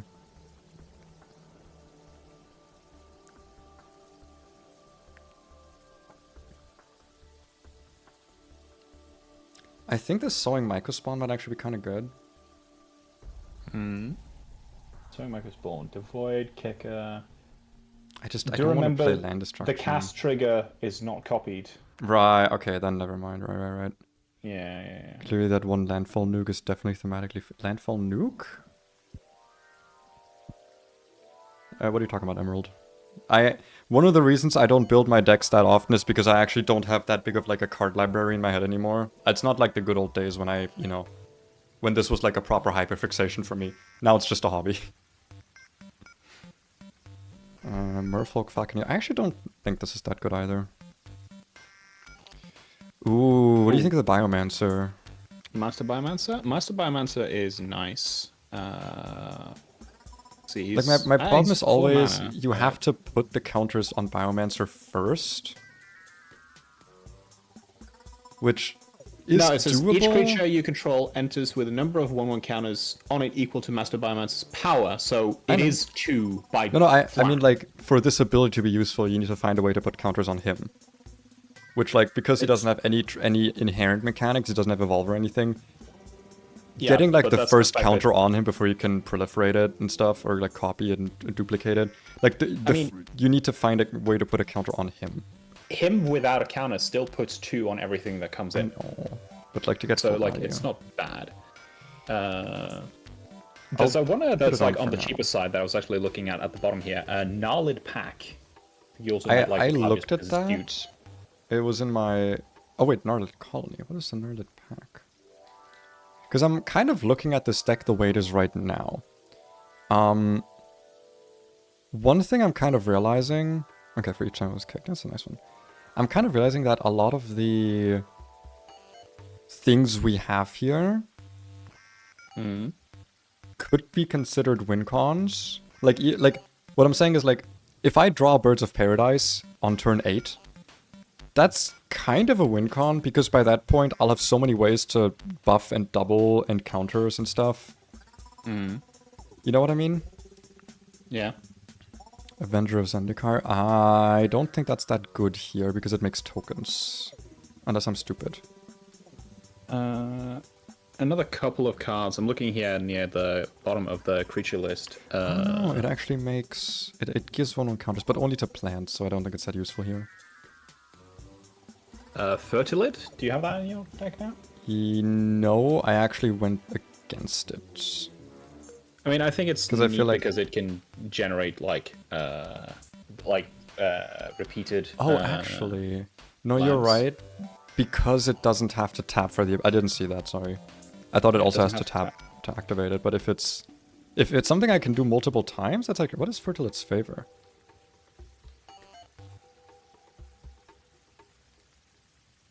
Target player search library from puts on path tap to... for 4 mana, that's too much. That's cool thematically that there's a Fertilid and a Fertilid's favor that, like, do the same thing, but still. Yeah. Also, I actually think there's an argument here for scavenging use. What argument is that? Because it doesn't give me It's card the draw, it fact gives me that life gain. it's a creature. It's a little bit of life gain. It's 1/1 counters. It doesn't have to tap to activate, and exile target card from a graveyard. It is graveyard hates. But that's what I mean. It doesn't usually matter.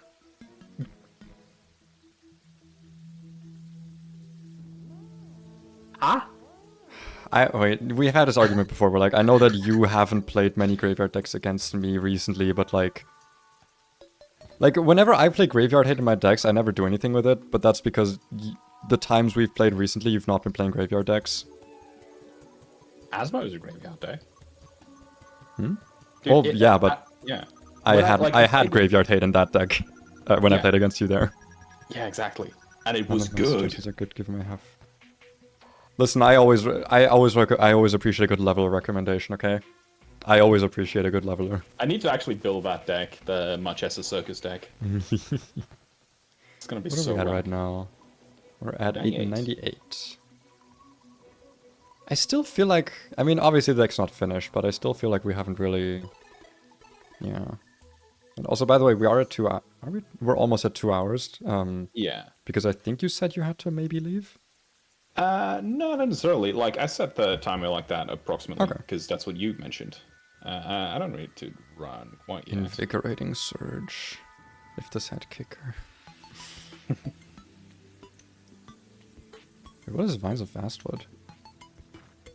Ooh. Target of spells or abilities your opponent control. I mean, that's protection and it's a buff spell. Yeah. I mean, like, that's really nice as a combat trick to just fucking beat face and then beat face even harder when someone tries to stop you from doing it. See, you say that, but also imagine, like, this is 2 mana. That's not that much mana. I kick this, targeting the Biomancer, and then I play something. Who gives a shit? Yeah, or just you swing your commander when your commander is like decently big. Someone tries to remove him, you go, no, Vines of Vastwood. You take 2 off your commander, but you give him +8, and then you kill them with commander damage. I still feel like I could use at least like 1 more tutor, maybe. Let's see what kind of tutor effects. Fenar Genesis, I guess, could be kind of nice, but that does feel a bit not very, you know. Let's take a look. Maybe in sorceries there's some kind of Also, Spell Contortion actually seems kind of nice. It's like, weirdly enough, this is card draw. I think this is mainly actually card draw. Draw card. Yeah, I mean, like, it's card draw. It's very expensive, very mana intensive, because you have to think about the fact, like, how much mana are you gonna hold up for the counterspell? Oh, God, yeah. Vines of Vastwood on the Kami. That is where's the Kami of the Whispering Hopes? Where'd I put it? Where'd I put it? There it is. Yeah. Yeah, because it's specifically power, not 1/1 counters. Yeah, no, that's and then you tap for 1 billion mana. For the price of 2 mana, you get to tap for 8 mana. You get to feel like you're a black player. No, that's a green thing. You know that. No, I mean like Dark Ritual or or Cabal Ritual. Dark Ritual. Prepare for my green ritual. You know me. I love my black cards. I love my rituals. We are cooking some magic. We're cooking up some magic. Yeah, we're cooking a magic deck. The 2 mana. The 2 mana thing. Search your deck for a summon creature card. Show to all players. Wait, is Sylvan Tutor just the same as Worldly Tutor, except it's a sorcery? That's boring. Yes. Boring. I mean, if you want, like, I was gonna say like Eldamri's Call. Whomst? We're invention. I'm just looking at like names. I'm not doing. But yeah, Eldamri's Call. I think that's in your colors. Eldamari? Maybe it's Eldamari. Eldamari's No, Eldamri's Call. Ah, no, never mind. It's put on Lesnia. your hand. Yeah, it's Naya. Not Naya, Selesnya, sorry. You see blue, you dislike. Listen, I understand it. It's a good reaction. It means that your heart is in the right place. However, Verazol is blue. Listen, the time I'll play Simic, and I think Martin can attest to this, is when there's like serpents involved. Serpents or leviathans or stuff along those lines. That's Except when I'll that play one blue. time you played When I played who? Kinnan. You That played was Kinnan an against experiment that was an experiment at because I saw that this deck was like, oh, people are saying that this is like the strongest deck. I want to try this. And I was like, you know what, this played is not Kinnan fun. You didn't realize that it's like probably. No, I knew. I was like, I historically- want to play the super strong deck and see what makes it strong. And I didn't. That's like the moment where I realized the actual gulf that exists between like the commander I play and the commander that Keenan is in. Yeah. Because I thought it was just like a strong deck and not I have it's- infinite mana on turn 3. Yeah. No, I think historically, I Kick think creatures I Kinnan. like. Good. Yeah, Kinnan is the commander that has like had the longest running like this is like peak CDH commander.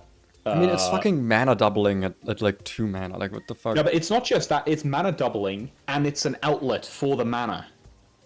Like, Yeah. like it's infinite mana and an outlet in a Actually- card. You're gonna hit me, Kinnan but I Bond actually want to see if... Because I did say I want some mana doubling. Okay, no, I don't think there's actually that... No. That's not that It's- good here. It's like Kinnan would be. Kinnan is awesome with like the Skyclave relic, but that's about it. Actually, I mean, with the actually, Kinnan is awesome because you have enduring vitality. You might want to think about if you want to keep. Also, I think that's the wrong Vorinclex. yeah. It's the Oh too wait, no, never expensive mind. one. That's the mana doubling Vorinclex. But yeah, Both of them mana double. yeah. You want to think They about both if you want do. to include. I mean, that one doesn't mana double. That's token double. No, this one is this one also doubles counters. Yeah, This is what I care about more. I mean, I guess both of them I care about. yeah. But yeah, you. No. Okay, yeah. I mean, you're running 20 plus creatures, and a lot of those creatures are going to copy themselves, and you also have stuff that makes creature tokens. This So- also is only land doubling, think- so... Yeah, I still think I was thinking about whether or not Enduring Vitality is good for this deck. That's at the top of your creature list. I still think it is good because it just does. I think it is. good I think stuff, it is. and you will be able to get a lot of creatures out in play in general. I mean, I guess... Because the thing is, like, if I have something... Like, a lot of my creatures like Vorol, like Vine Gecko, they have passive effects that I'm not always going to have the mana to activate them. And this would Yeah, give them a being able use. to- Like, that's... Have them. Yeah. Yeah. A lot of these creatures... Also, even just, like, Delighted Halfling would enjoy tapping for colored mana. Yeah. Without, like, the restriction. I have a card here that's kind of a win con for you. I'm at 100 cards, so... We are gonna have to cut some shit, but yeah, do tell. Fangs of Colonia. It's an Fangs? overload card, not a kicker, but yeah, Fangs of Colonia. Okay. That is a win con. And also just nice. Oh, if it- absolutely, that's a win con, yeah. Yeah, that is definitely a win con because it's 2 mana and you can get. Yeah. You You know, don't even need to overload this. Yeah, like 2 mana, you can get 1 creature big, Cologne. or 6 mana, and you can overrun if you have a board. Did I put Doubling Season back in? I didn't. Oh, right, because Doubling Season didn't. We decided it didn't work. Yeah, and yeah, kept branching evolution primarily. If I'm at 101 cards right now, There's something to cut. I would not cut a land. I don't think. No. Gonna need the land. It's gonna sound weird, but I'm actually a little bit like on Rider Replication. Right of where's that again? Sorcery, top list. Top of the sorcery list. I don't think you're gonna get. I don't It's think a- you're gonna get that much out of it. It's fucking. Yeah. It's very win more because if you have that much mana, you can play out so much more from other things. I think. I mean, the thing for me is that this allows me to copy something useful that another player has. But you're kind of right. Is like, I would do this if it said steal, but it doesn't. If you want to copy something another player has, there are so many other cards that are better at doing it in your colors. Like, if you want that harness? effect, it's like Mockingbird is one of my absolute favorite fucking cards that came out recently. So wait, you say cut the harness? Are you sure? Because I feel like the harness is another kind of like generic win con. Crackle Harness? Let me Also, actually the read properly the what it Baloth does. is like, it's so expensive. Like, it's already 7 mana just by itself, and then it's 10 mana with the kicker. I know that you can copy it, but like, I guess it has hexproofing. Wait, actually, No, Enters wait, with you're right. This counters. is literally a Yeah, win yeah, con. yeah. Because That it just that is. a big smack fuck you everything. Because if yeah. I kick this and I have Verazol, like this is 40 damage.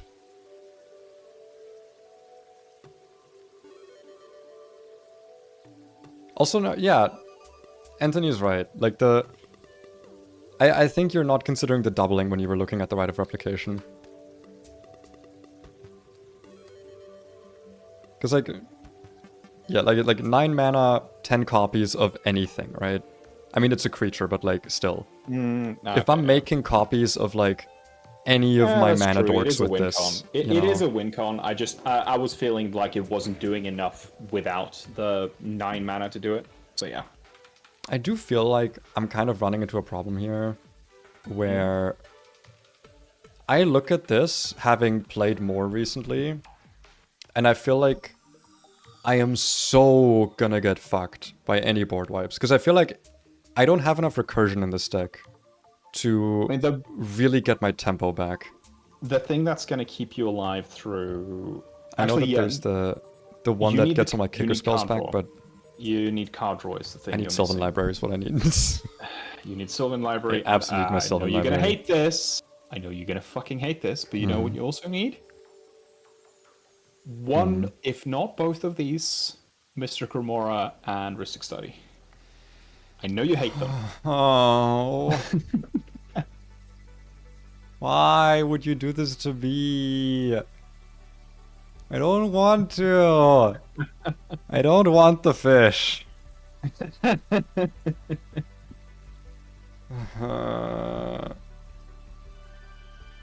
Rhystic Study is the one that's going to make you have to think less, because with Mystic Remora you need to think about whether or not you keep it alive.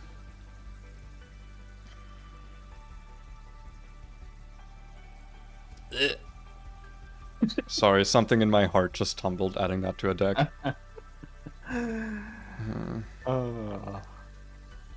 It's like trying to teach a child to eat their vegetables. I hate it. I like vegetables, okay? I'd rather eat my vegetables. It's gross. I feel dirty. I need a shower. I think it's so funny that you're like, oh yeah, no, Sylvan Library is completely fine, but Rhystic Study, ew. Yeah, because Sylvan Library is green. Okay? I'm racist. That's it. As simple as it is. Clip that, clip that. Yeah, I'll admit it. I hate black players.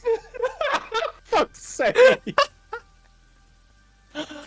I'm kidding. I don't. I hate blue players. Come on. We have some standards. Oh my god. I hate blue players as I add Rhystic Study to my deck. Oh no. So what do we cut to make this go down? What are you at? I think 102? 103. You're gonna think this is weird. Arcane Signal. You have so much other ramp that's better. Oh no, absolutely. That's not weird at all. I agree. I wholeheartedly agree. Let's see, what else? Gecko's too good. I'm almost like the Thieving Skydivers, like it's good. It is stealing though. It's going to be so good. It's yeah, tempo. It's not just building, giving you tempo. Honestly, the Elfheim Druid. I know this is weird, but like it doesn't scale at all.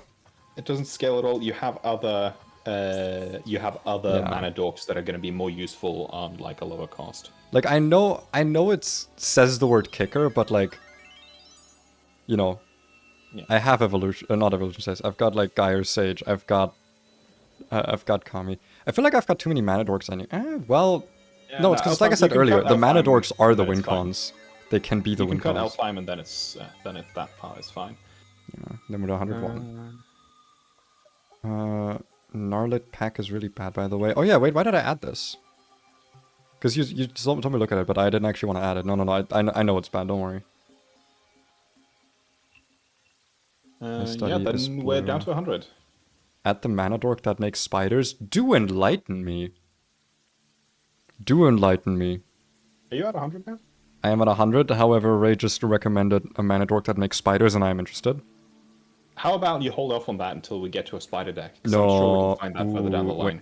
I did want to eventually play... I think I played it against you once before.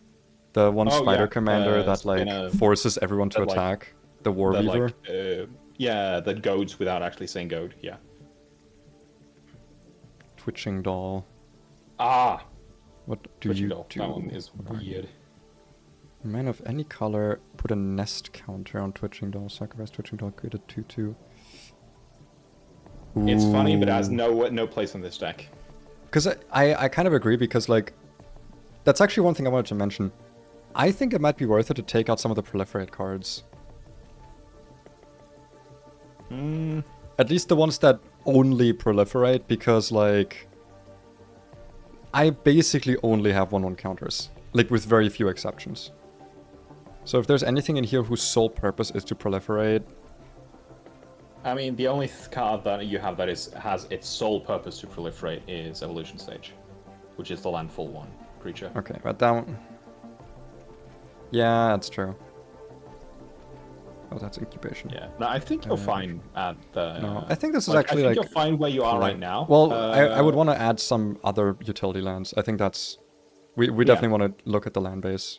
Yeah, tweak the land base. But just for fun, scroll all the way up. This is more of a counter deck than a kicker deck. That's kind of true, but I think it's still themed enough. Playtester on the right side. Yeah. Don't we want to look at lands first? I mean, like you can do that, but I was. I want to just like have the land base kind of, sort of finished, I guess. Land of War Reborn, I actually do think has a place in here. Because it's another way I can get that first counter on Evolution Stage to really start like going off with him. Put 2 1/1 counters on target non-human that enter this turn. For 2 mana, that's a lot. Mystic Sanctuary. Do you include the Yavimaya? I have Mystic Sanctuary. I don't have Yavimaya yet. Also, don't have Mystic Sanctuary. I don't? Oh, never mind. I don't see it in your list, so... Yeah. Oh yeah, because I was unsure about how many instant sources I would have, actually. Another one is... Enough that it's worth it. Yeah, no, absolutely. What was the other one I was just thinking of? Remember, you don't want to go too low on the basic count, because you have a lot of things that fetch for basics. I know. But yeah. I've got 25 basics right now, I think I'm good. Yeah. What's the one I was thinking of? Oh, fuck, there was a land I was thinking of. I forget it. You also you haven't put Command Tower in yet? You make a fair point. The most boring land, but I'm okay playing it.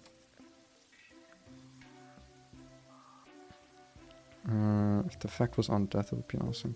Temple of the False God is worth it. That's true, yeah. With all the... I've got a decent amount of land ramp. I have a really funny one here. Mm-hmm. Opal Palace. I think I know that one.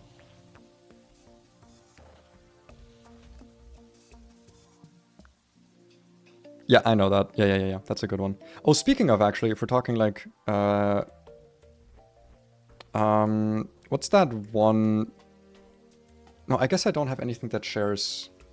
Yeah, you don't have the creature types with my commander. What's the one that I'm thinking of where it's like you can only spend this colored mana on your commander? I don't remember. It doesn't matter. No encounter each creature that enter battle this turn. Novian Heart of Progress. Probably still... Maybe useful? I don't know. Actually, maybe not that useful. Who knows? Activate the abilities of creatures. Castle Garenbrick. I think Castle Garenbrick's good here. Because you have a lot of big creatures and creatures where a lot of mana to get the kicker cost going, Castle Garenbrick has a place. Forge of Heroes. I think I already have this? No, I don't. No. And definitely worth it. It's... I think it is, because it is a thing I can choose to do. So if I don't want the uneven 1/1 counters, I can do that. But if I have... Like, it's... You know, if I have something like Hardenscale, like, it really depends on, like... If nothing else, this is like a perfect thing to allow me to even it out at any point, because I can activate it or not activate it. Yeah, even it out on play, yeah. Yeah. Anything else here? Do I want to run Novi? I mean, no, but that's kind of meaningless. Actually, that's completely meaningless, because by evening it out on play, you can just add 1 mana instead of playing the Forge of Heroes. So it's actually complete nombo. It doesn't do anything. That's actually true, you're right. It literally does nothing. You are actually totally right. Well, no. Because if I'm playing it at commander tax maximum, if it's been killed twice and I cast it for 6 mana, Yeah. and I have a Hardened Scales in play. Yeah. Then it's gonna enter with 7. Yeah. Yeah, but And the I want land to place. that I you want to cut- like. I need to place something else that is not Verazol on that turn, so I can't just like play but, it for 1 No, more. but here's the thing. That land Oh no, that's would just be the 1 extra mana to get it up to another. You're right. You're right.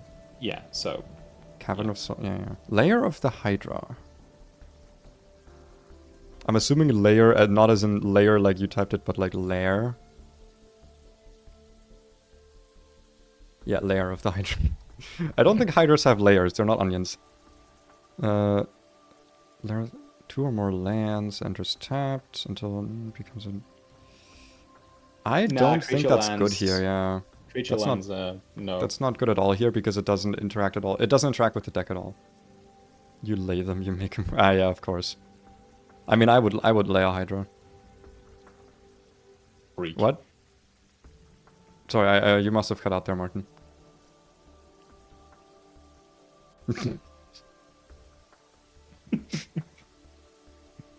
Ooh, actually, we didn't look at Wizard class. Wizard class is nice. I like it. Because we do have some proliferate shenanigans we can do. And it's, some card draw as well. Wait, I forget. Level up works with counters, right? Like, No. you put a level counter on it? No, sorry, I'm thinking of Sagas. evolution. You're thinking of sagas. Maybe. That, and I'm thinking of is it evolution? No, it's not evolution. What is that one mechanic where like you pay to make a card better? No, it is Is a it level level up, up? but it's not class level up. It's a different level up mechanic. Yeah. Because there's actually a card that might be good. Because I know there's like one card that I always look at in counter. Yeah, it's the Uraga Tree Speaker. Ah, no, that only works in elf decks. Never mind. That's an elf card. Fuck is Hex Drinker? Protection from instants, protection from everything. Nah, I'm good. Okay, that's a cool art though. Those MDFCs that Anthony mentioned, those are also really good cards in general. Colony Just look at Ambush. Hex Drinker. This art goes so hard. I know. I looked at that card in a different deck very That is recently. Actually. so cool. Like a snake that eats magic. Oh, I love that shit. I was looking at that card in a snake deck that I was tinkering with recently. But yeah, the cards that Anthony mentioned there, MDFC's cards, Colony Ambush. Are is these very flip nice. lands? Ah, I see they're flip lands. Yeah, Colony Ambush is nice. Yeah, 12 fights. I'm assuming for these I would like replace a forest, right? I mean, I wouldn't necessarily. You could go if you run those. You could definitely go down. But like, if you run all 4, you could go down 2 lands, for example. Yeah, that's what, like not full on, but yeah. Yeah, Disciple of Seemed Frelis is really fun. I've made some really good plays with that card against you, actually. I don't remember that. I used it when I was playing the Gitrog Ravenous Rhine. Ah, right. I mean, this is just like insane because if I'm gonna have a lot of big creatures and they're gonna die anyway or something. Yep. I'd consider them half lands. Yeah, exactly.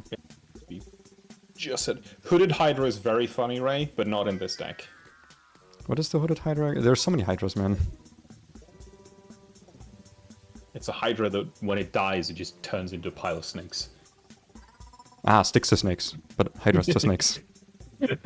I fucking love that card. That card, you mean the spell? The Hooded Hydra? Yeah. Oh, I thought you meant like the sticks to snakes, the spell. No. Hooded Hydra is really funny. Okay, now we're at 110 cards, so we are gonna have to, cut down on lands, so let's do that first. Definitely cutting down on lands. Maybe cut the islands first. Also, you want to look at your... Yeah, I know. And Very much. I feel like every time I play any mixed deck, I always have more forests, just because a lot of ram spells look for them, and green tends to be like kind of mana hungry. yeah, I mean, you can also see on your cost you have mostly green, so yeah. Yeah, definitely gonna cut down on. I mean, I still want some islands, obviously. Yeah, I think 34 is probably a good spot to be now with those MDFCs. Actually, yeah, which does mean we need to remove one card. And that's not too bad. That's not too bad.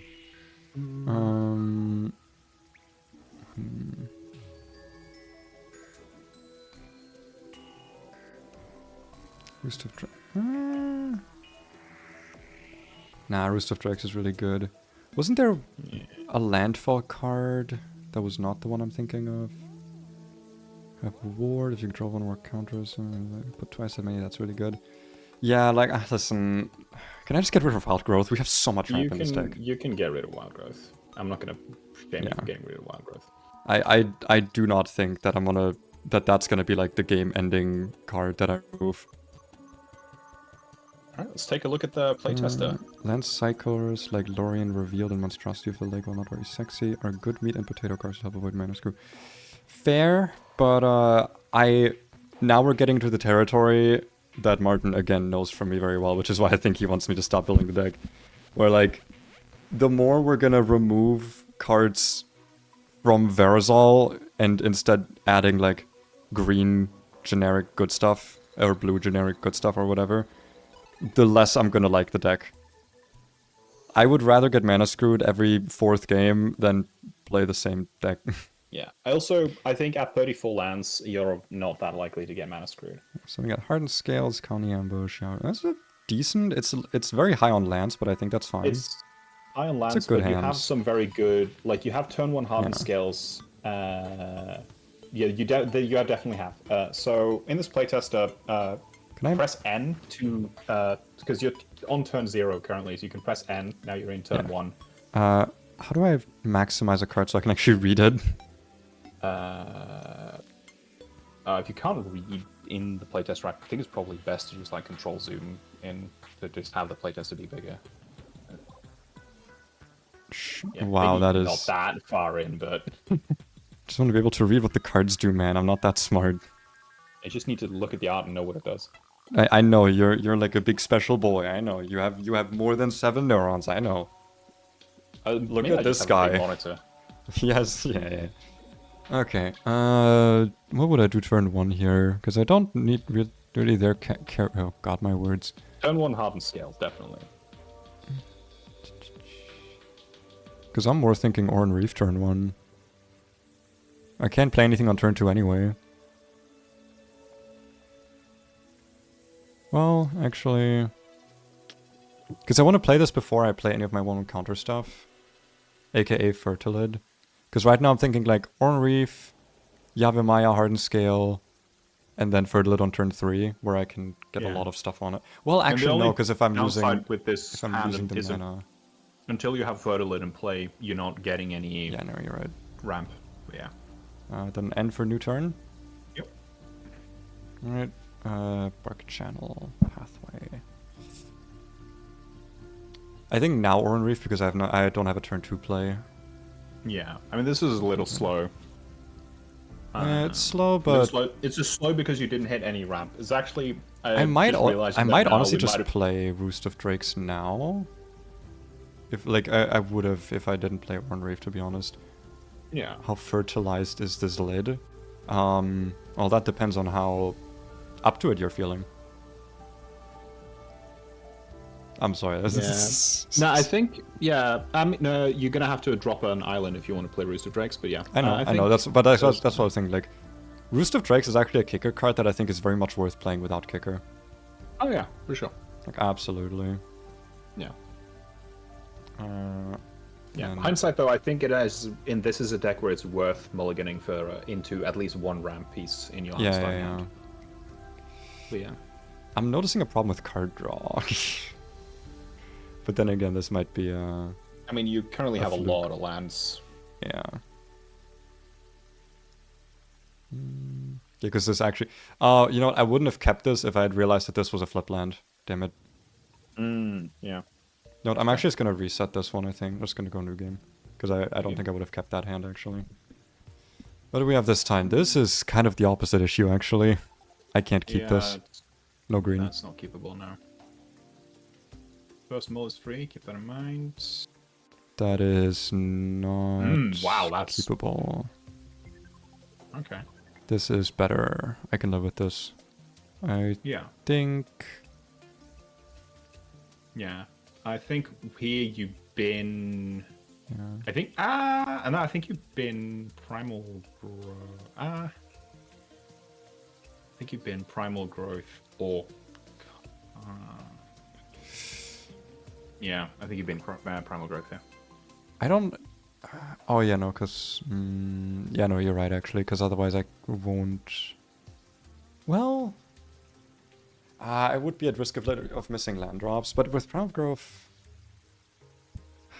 Like, the thing is, right now, Evolution Sage doesn't do anything for me, but actually, it's not worth the Evolution mana. Sage is also... I think this is more worth here. it. Yeah. I'll be at risk to, like, early damage from my opponent, but, you know, whatever.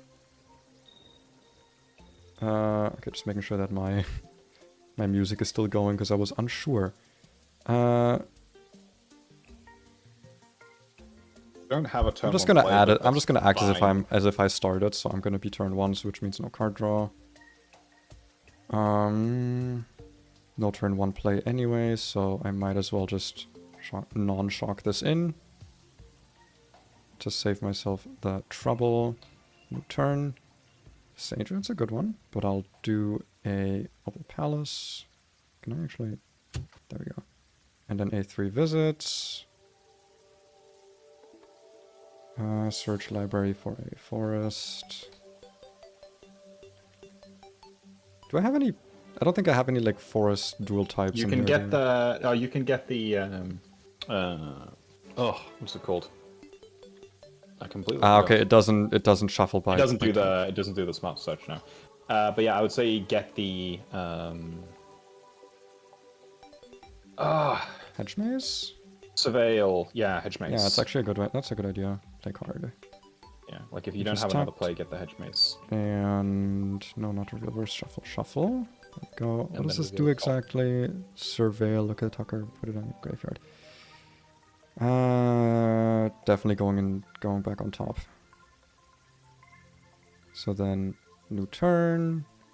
Wow, look at what I just drew. Incredible. I actually think this is Growth Spiral moment. I mean, here you can Growth Spiral and also play a commander. I kind of forgot about him, to be honest. Where is he? Over there, in the command zone. View other zones. I see. That's actually a fair point. Because then I can Primal Growth... I only need to pay the cost for Primal Growth once, right? So as long as I draw a creature... Another creature that you can sack to it, you mean? Yeah. Yeah. So I would do... I mean, you haven't... Can I... Actually, wait. Can I put Kali Ambush down with Growth Spiral? With Growth Spiral? Yes. You play it as a land. You also have the channel, Bark Channel. You have 5 cards in hand. You're currently just looking at 4 of them. Right, sorry. Because, I kind of am good on blue mana. I kind of want to keep it... I'm just going to actually assume that I... Actually, no, I haven't had the chance to use Besage yet. I just sometimes assume that I would probably need to use these kind of things, but, yeah, I think I would do, like, I would hold on to the Besage here, because, yeah, you can play Bark Channel as land for turn, and then you can play Colony Ambush. Boral? That hurts to sack, but it might be worth it. I mean, you don't necessarily need to sack it, you can do something else. I know. I would put this down, and then I'd have 2 mana. I could play Verazol for 2. Yeah, you still haven't played the regular land for turn. I know. Or I could just play Voral. Which I think is actually more worth it.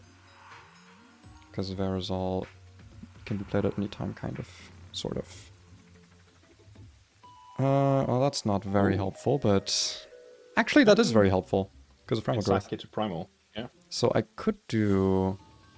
1-2 for Verazol.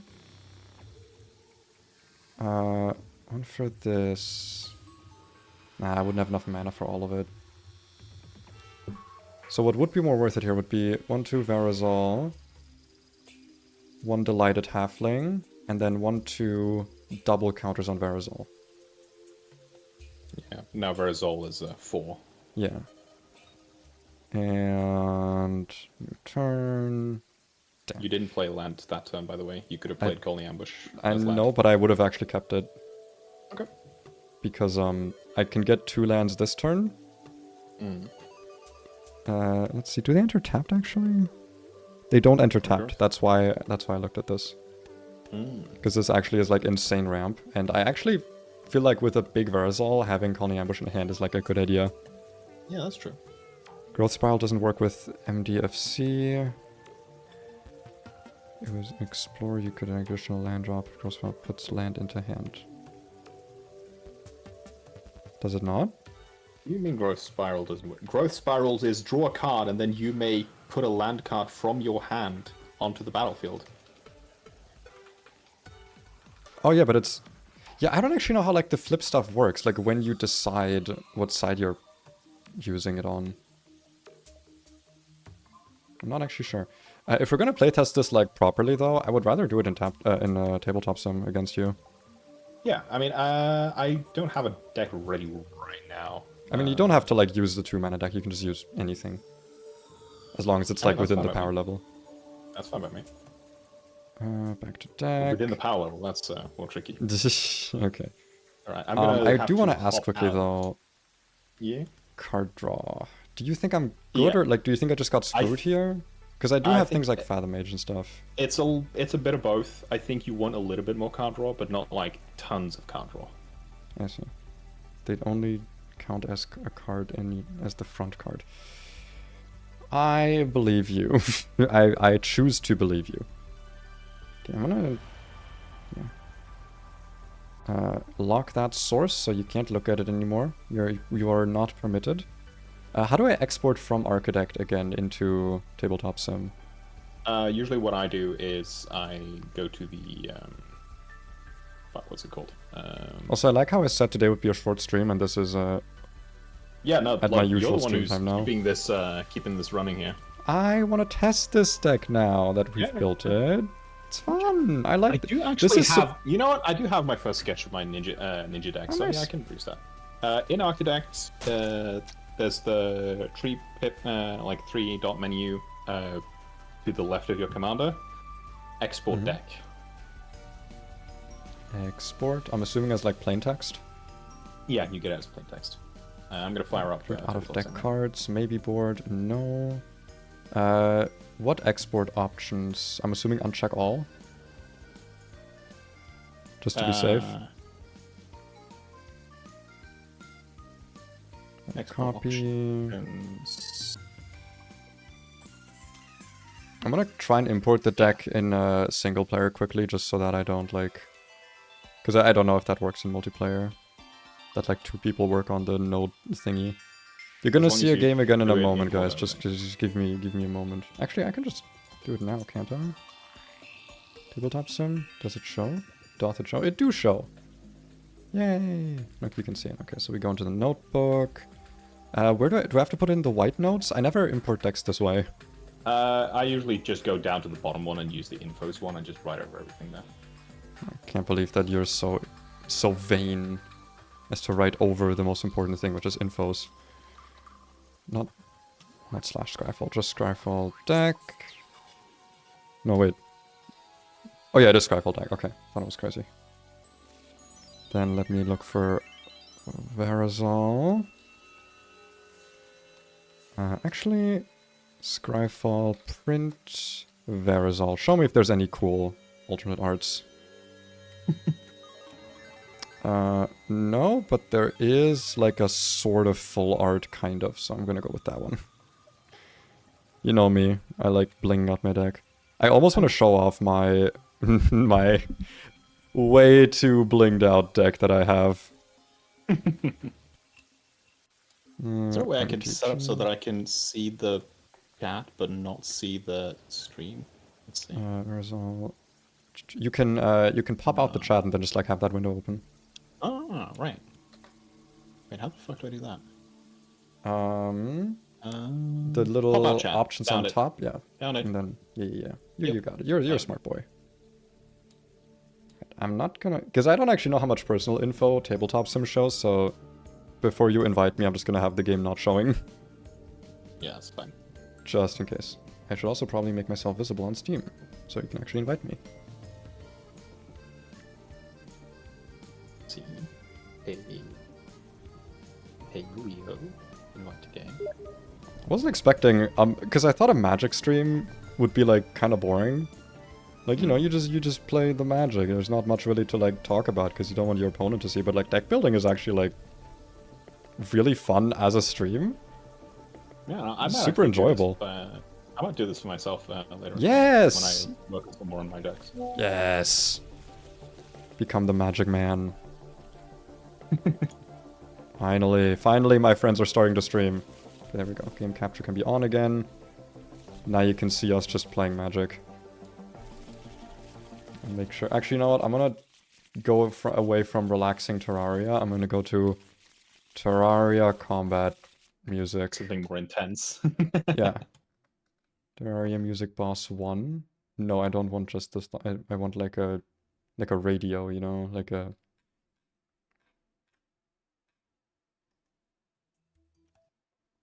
Actually, maybe I shouldn't be looking at the chat in case someone in the chat is giving you advice on your cards. I mean, I guess that's fine. You don't have to. Yeah, I'm just combat music mix. down the chat. Epic and exciting music collection. Sure. So yeah, you have to let me know if someone in chat is talking shit. Okay, guys, this is the time to talk shit. Oh yeah, I just want to show off my way too blinged out deck here. You could make the music a bit louder. It is pretty loud right now, isn't it? Like, it's going into the yellow. That's like almost as loud as me. If anything, I kind of want to make it more quiet. Blåhaj is genuinely fun. Like, I love Pen. This is still my favorite deck. I honestly really... My appreciation for Blåhaj increased significantly after I built a Blåhaj deck of my own. And I know even though yours is heretical. No! Birthing Pod is not a heretical. Birthing Pod is not It's heretical. the most blue-green card. Kiki Jiki is heretical. That's Food true, Chain but is Kiki Jiki heretical. is like Kiki Jiki players know that it's heretical. I love Kiki Right? Jiki. Also, yeah, I just want to quickly go on this Blåhaj deck here, so I can show people what the fuck I did here. All of the custom everything. Yeah, a lot of this there's is a not lot like of- official. It's like, yeah, you can see this is Aloy, That's another Shifting really nice Woodland, sound. Natural Order, all of my full art shit. I spent so long. Yeah, Raikou Deflecting Swat. I spent so long getting all of this. Hollow Knight, Miri's Guile. Oh man. This deck was so fun to bling out. In Goxrin, are you implying that Pei only wins a Magic game every 6 years? Because that's a great roast. How dare you? I'm okay at this game. Yeah, I'm okay. Come on, I'm like decent. Why did you put Disciple of Frailties in my graveyard? You monster. Alright, roll off. You're bubber. Yeah! Okay, Did we roll d6s on accident? No, they're d20s. 7. For some reason I almost draw 6 there, because I think I said 6. Excellent deck, Mr. Pei. Thank you, I know. This is actually an okay opening hand. Oh yeah, actually I should flip over my commander. Never mind, this is actually a terrible fucking opening hand. It's 2 islands and all green cards. Oh, that's not good. That is a mulligan right there. Satori the Infiltrator, the not cringe There ninjutsu you go. commander. Oh, you don't have to flip it over, by the way. I can just enlarge it. Yeah. It's not really ninjutsu, but it's like, you know, it's basically it's ninjutsu. Giantses with ninjutsu. Yeah. The same with Because that it my makes it deck is so- not really a 1/1 counter deck, but it is a 1/1 counter deck. Yeah. Disciple MGFC. Oh, fuck, you're right. I had a flip land in my previous hand. Whoopsie. But you keep saying MDFC. What does that stand for? Modal dual face land. That's so many words. Can I just say flip land? Yes. Thank you. This is my brain not big enough. It not big enough. I should say that. But you know, that's deck knowledge. I will keep this hand though. It's fine, I guess.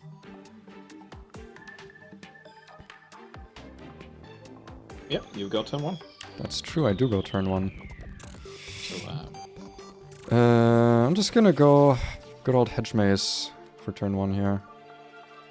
Nope, that's okay. What do we got? That can stay on top. Pass. Alright. Oh, that's damn, the same button I used to pass the turn is the one I take off my shirt with. Oh no, whatever will I do? Guess I just can't wear a shirt, you know. It's a travesty. Yeah, travesty. Yeah. This is gonna hurt, but I'm gonna bolt in as 4 Springs. I thought you were gonna hurt me. Nah, it's gonna hurt me. Tap that for a brainstorm. I mean, that is what we've been doing the whole stream. True. Very true. Brainstorm is honestly like one of those card draw good stuff cards that I actually really like. Yeah, I like it. It's neat. Because it doesn't feel like a cheap card draw, like, bullshit card. I mean, I know that in a lot of cases it can be, if you, like, fuck with it, but it's just like... This feels like the most just get the game along card, you know, like... It's not necessarily amazing, but it just lets you, like... It's card selection. Figure out your hand a little bit in a way that you get to have fun, you know? That's kind of what I like about it. Yeah, it's card selection. So this is not combat music, this is the, like, basic menu music. What do you mean epic and exciting music? There we go. I'm gonna put on Kirby epic music if this keeps going. There we go. Pass turn. Quickly, just gonna run very quickly to my door. Mute my mic. Be right back.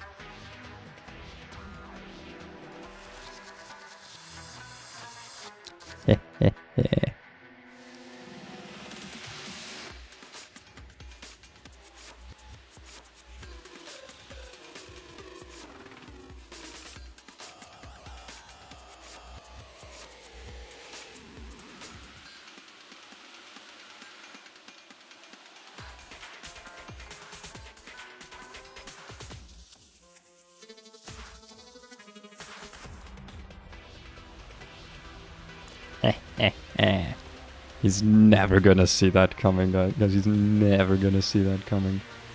Oh, he has no idea. Oh, he doesn't have an idea. No idea is had of him. You guys think I'm good to do my turn? I'm just gonna... He's tapped out, right? There's no way. I'm just gonna untap, upkeep, draw. Like, we know what we're drawing anyway. Also, tell me if the music's too loud. It feels too loud in my ears, but I don't actually think it is. Well, I don't really have a 2-drop, do I? So it's kind of a dead turn, no matter what I do. Well, I guess my commander's a 2-drop, technically. What is this fucking heresy on the board What? here? There's nothing there. What are you talking about? Bullying. Oh, Also, what? you One haven't of my even played your viewers turn. must have drawn this. You Yeah, I haven't didn't even want to. I played didn't want to cheat. What do you mean?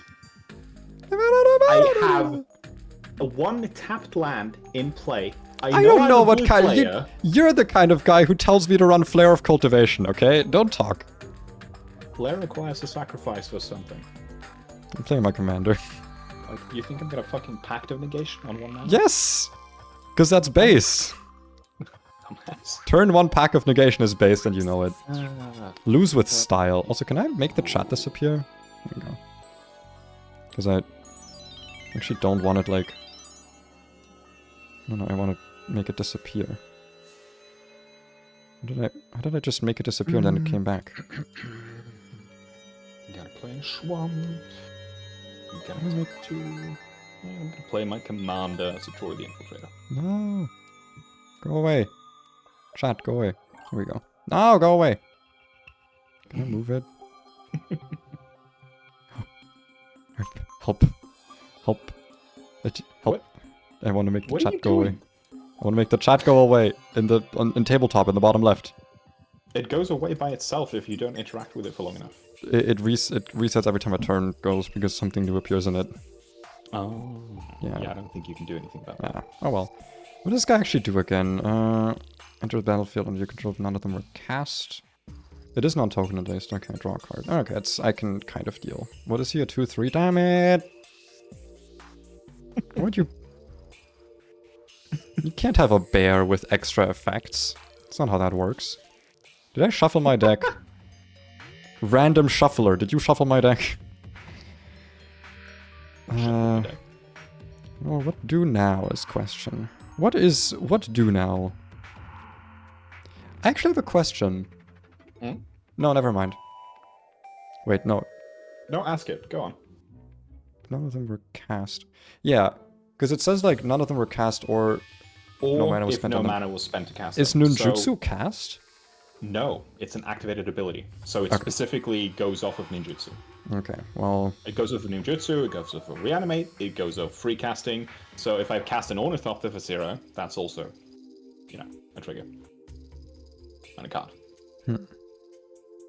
How interesting. I know.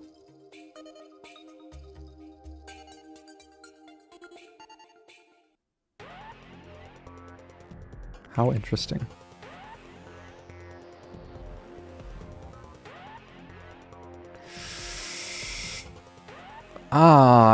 You're not gonna see this coming.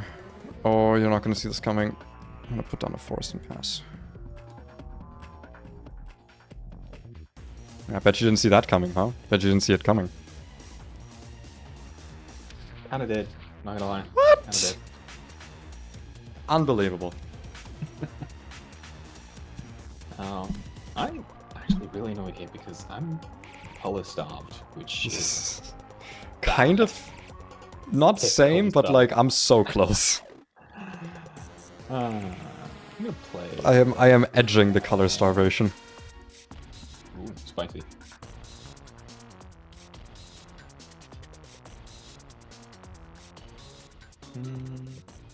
I know what to do.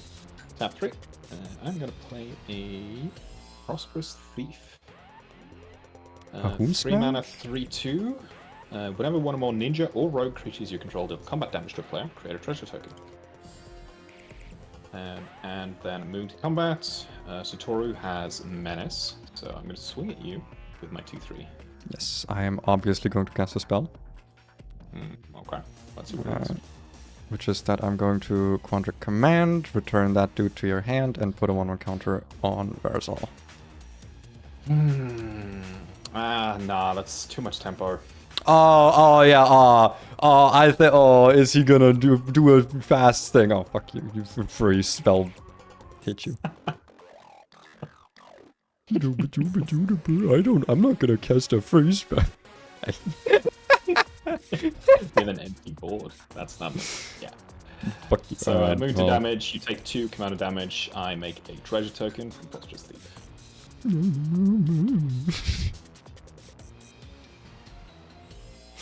That's a very fancy treasure. I like that. Look at that treasure. Oh, I know what. That is actually pretty. You know what? If that's what you get for like smacking, if that's what you get for shaking me down, you can have it. Yeah.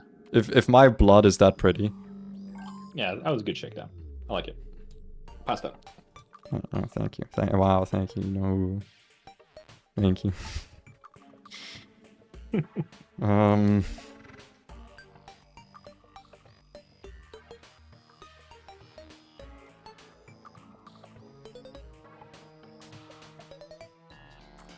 Real big lack of kicker spells here, I'm not gonna lie.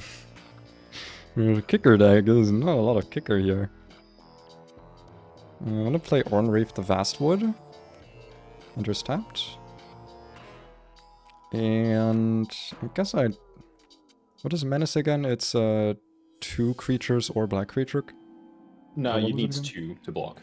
Okay. What is I thought, isn't it like non-black stuff? No, there's Fear is right. That's the one. Non-black, like you need a black creature or artifact creature to block it. I guess I'm gonna need a second creature. This is kind of useless, but I mean, I'll still do it. This is why I was asking, by the way, about the spells, because I don't think this is ever gonna trigger against you. Yeah, no, Dreamtide Whale is kind of against. It's like the most non-card against your deck. Yeah, that's true. It's a little unfortunate. That's a 3/2 as well. Why are all your ninjas so big? I thought ninjas were supposed to be like small and stabby. They are. No, they're 3/2s and 2/3s. Oh. Ooh, this is very nice. Oh, also I need to make sure I take my commander damage. Sorry. I don't know if you can actually win off of commander damage realistically, but you know. Realistically, probably not, no. You know what, you can have 1 gigantic growth in your deck just for that. You can have 1 as a treat. Polluted Delta, crack it. And I'm just gonna get an island. Honestly. Yeah, you look like you need it.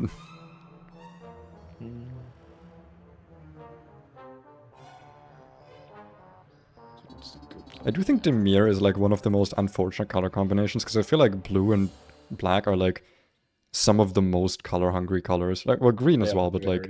They're very color pip intensive, Yeah. that is very true. Let's see.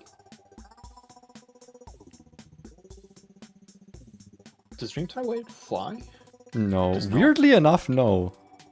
Thank It's not a sky whale, it's a regular whale. Yeah, yeah. Tap, tap. I'm gonna play a Smoke Shroud, attaching it to my Prosperous Thief. Can you not? It's enchantment. Enchanted creature gets +1/+1 and yeah. has flying. When it enters the battlefield, when a ninja enters the battlefield under your control, you may return Smoke Shroud from your graveyard to the battlefield attached to that creature. Literally just like... Hey, you want all your ninjutsus to fly? And then I'm going to move to combat. Yeah, yeah. And I'm going to swing Prosperous Thief. I cannot block, so ninjutsu or whatever you want.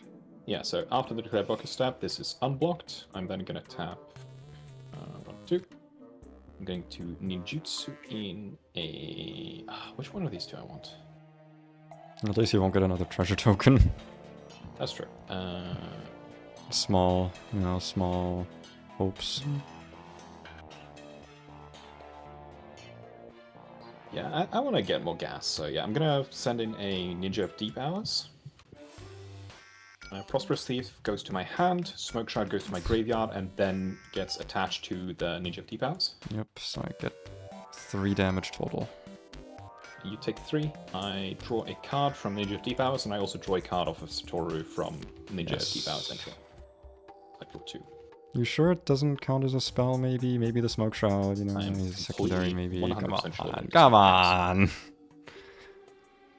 And then I'm going to pass the turn. Thank you. Is this anything?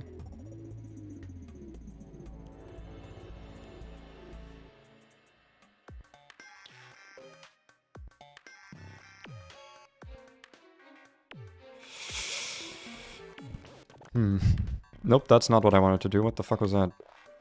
Sorry. Sorry.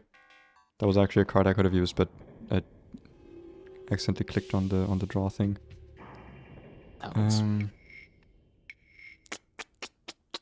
Oh, it's because... Oh, well, shit. I can't use any of my emotions, actually. Because they're all tied to the numpad. See, this is what I mean. Why can't I just, like, have buttons that are not mapped to anything unless I map them to something? Why aren't there just, like, empty buttons on the keyboard? That the computer can actually recognize. I hate it. I think you need like software for it to actually behave and do that. Well, it's not behaving. Also, there goes one of my vanishing counters.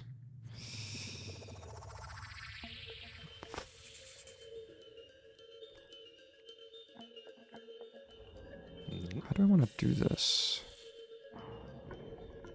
I'm mathing. Give me a moment. It doesn't help me. God damn it. Kinda just need another creature out, to be honest.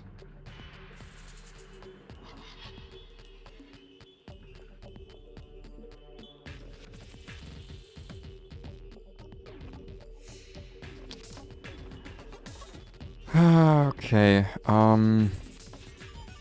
yeah, no. I need to be a bit boring here. But I literally don't think there's another way. Well, actually... No. No, I mean, oh, God damn it, dude. God damn it.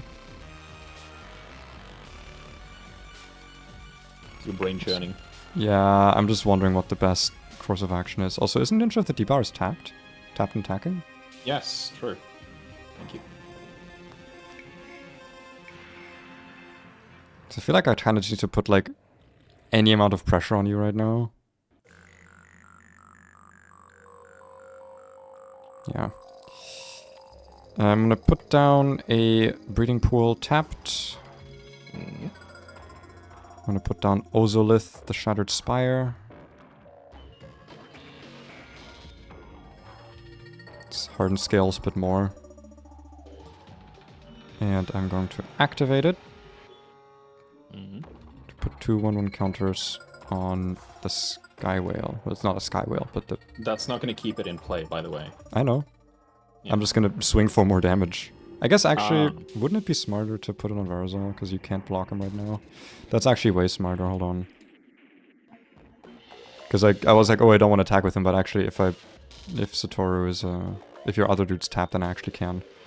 So yeah, I'm gonna put it on Verazol, and then I'm just gonna double swing at you for a total of 11 damage. I'm thinking about I can do something really dumb and funny.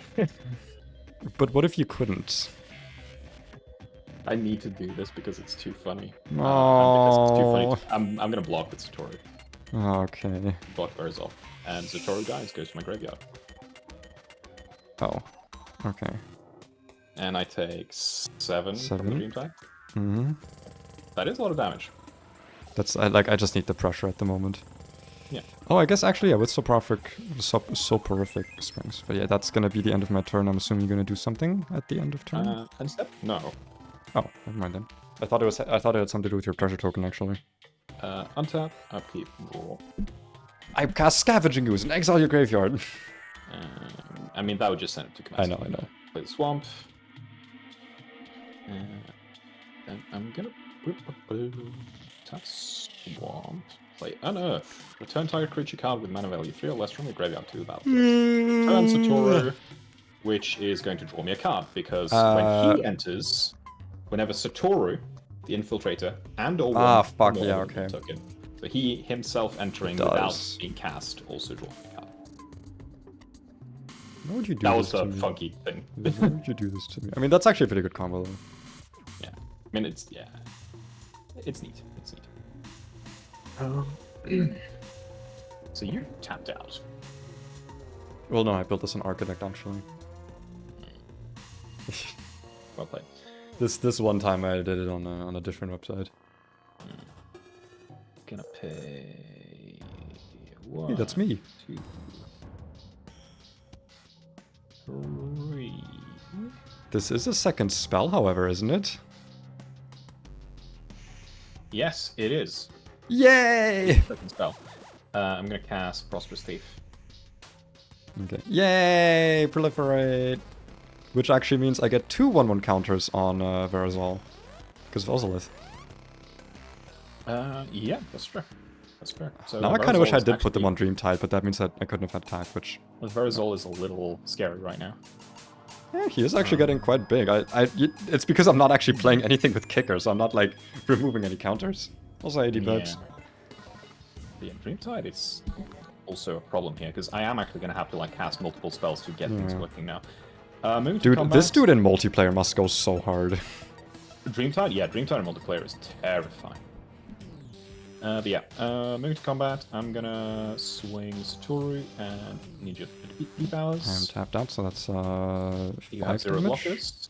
No, wait. Oh yeah, Ninjutsu, right. Yeah. 0 blockers. I'm then gonna tap Island, crack this treasure token, and I'm gonna Ninjutsu the Ninja powers. Powers go to my hand. Graveyard goes into the new one. Yeah. Gucci Silencer. Oh no, why would you do this? No, Marty. ETB, Satoru draws me a card, and then... Is this like a Death Note reference? With the like Ryu demon behind him? I don't know. Maybe they're just referencing the same thing as Death Note. Maybe. Combat damage, Prosperous Thief, whenever 1 or more, so I still only get 1 treasure token, so I just get back the one I spent. And it still take 5. Destroy target creature or planeswalker that player controls. I'm going to destroy Dreamtide Whale. Oh, interesting. Could have sworn you would have destroyed Dreamtide. Verazol. You're just going to replay him. I mean, that's true, but... And that is it for my turn. Last turn. Don't forget to actually delete the treasure, please. I got a new one back. Fuck you. How dare you? Yeah. How dare you get treasures? Can I one. draw a kicker spell, please? Have you not drawn a single kicker spell? That's a bit sad.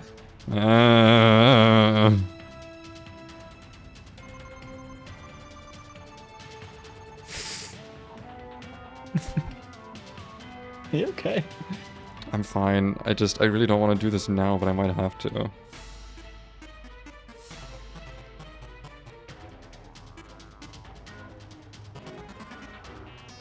It wouldn't be the worst play, it just feels like such a wasted play. Hmm.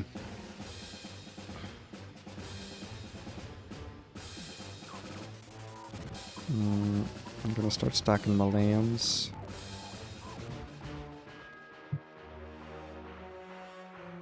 I'm gonna play a forest.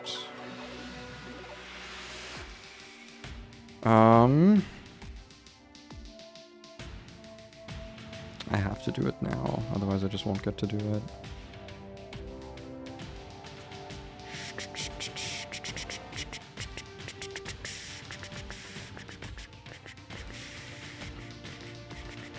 Yeah, no. So I'll do 1, 2, 3, 4, 5.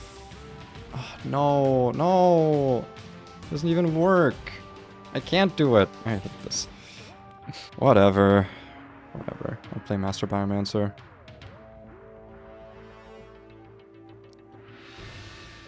And I will tap Oran Reef, put a 1/1 counter on it, which puts 2 1/1 counters on it.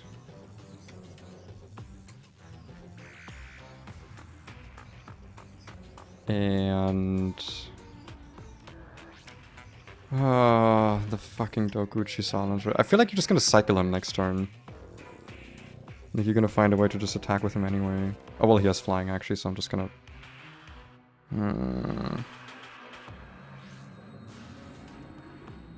God, I'm not gonna lie, that just might delete me entirely. I have nothing.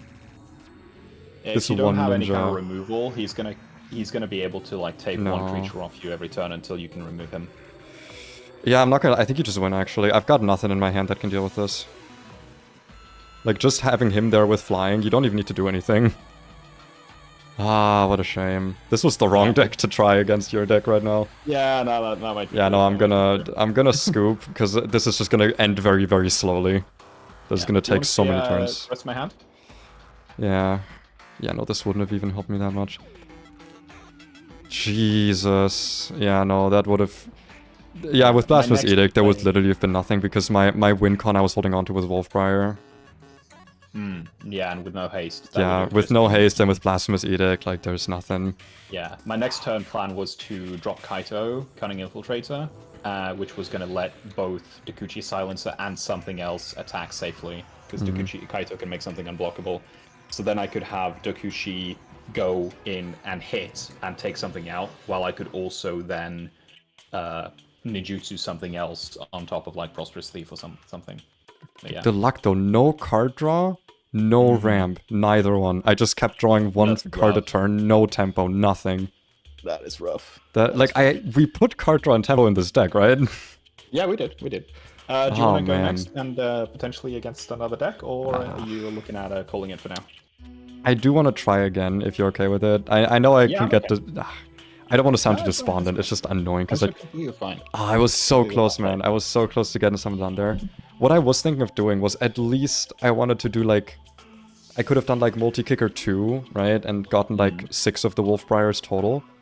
But then I couldn't have put any counters on them, and if I wanted to put the counters on them, like the 1/1 counters, I would have only gotten 4. With the... Like, I was so close to having a good hand, but I just had no tempo. Yeah, no, it's tricky. I got nothing. Do you want to against this, or should I bring something else? Up to you, honestly. I'm okay if you want to test your deck more. Though I will say, I don't actually know how much different ninjutsu can be from ninjutsu that you usually play. I mean, like, the main thing that makes this less cringe than, like, Yuriko and the Satoru Umezawa is that Yuriko is ninjutsu commander, so you ninjutsu her from the command zone and cheat the fucking command packs, which is cringe. And the other one is giving ninjutsu to everything in your hand, so, like, you start ninjutsuing in, like, giant fucking Eldrazi and shit. I'm gonna request if you have a different deck, if only because I feel like ninjutsu in single player right now is gonna because you never have to worry about who you're attacking. There's only ever one target. No, that's fine. That's fine. So give me we need to play quick multiplayer moment. again sometime, man. I feel like all the decks people just like, ugh. We do need to play multiplayer. Yeah. What do I have? Am I okay to already draw just because I don't know the deck that well? Oh yeah, it's completely fine. Also, because you lost, Yeah, that's why. That's the rule. What is this? What the hell Okay, is how this? about Simic versus Simic? Wait, Marty, look at this hand. The deck was like, hey, you wanted some expensive card this time? Here you go. A great henge you can't play, nothing to copy, and like the biggest card in your deck. Bro, come on, man. Oh, that's so dumb. Ooh, yeah, give me nothing. Ooh, kill him. Ooh. Oh my god! Why? There, middle. Pick the middle. Don't. Pay. I'm Look. tempted to keep this.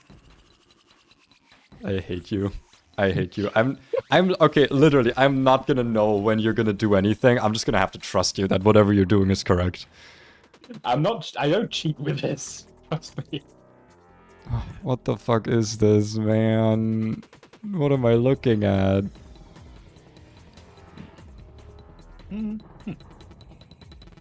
That is playable. Mine isn't. Fringe, but it's playable. I have to mulligan this. There's no way. Like, I could cast Verazol with this, but that doesn't do anything. Look at this shit. Look at this fucking shit. Look at this shit. It's just lands and Ozolith. Bruh. I swear to God, man.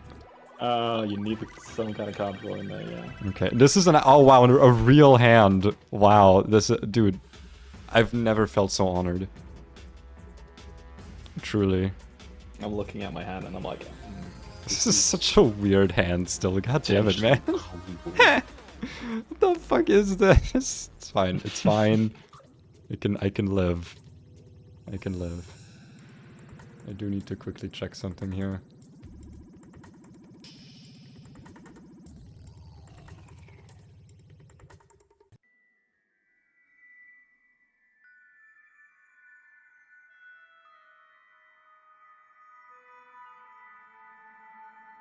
Okay. I'll keep, and I will put this on the bottom of my library. Am I good to go? Yep. Alright. Forest. Pass. Ooh. Yeah. Let's see. Island. Tap. Ozolith. Pass. What? Oh, that's my card. No, Thank it's you. mine. It's mine. I played it. Alright, well, I can steal it. That's true. I actually can. I didn't think about that. End of your turn, I will be really boring and worldly tutor. I'm just thinking about what I want to get right now.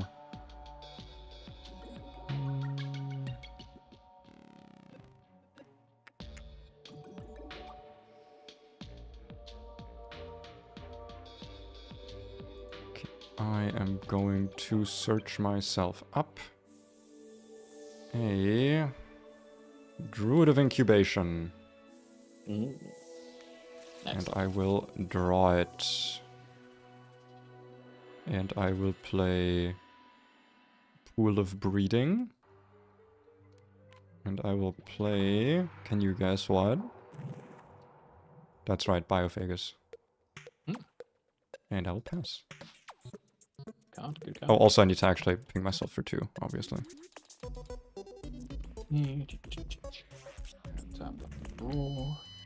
This is not combat music.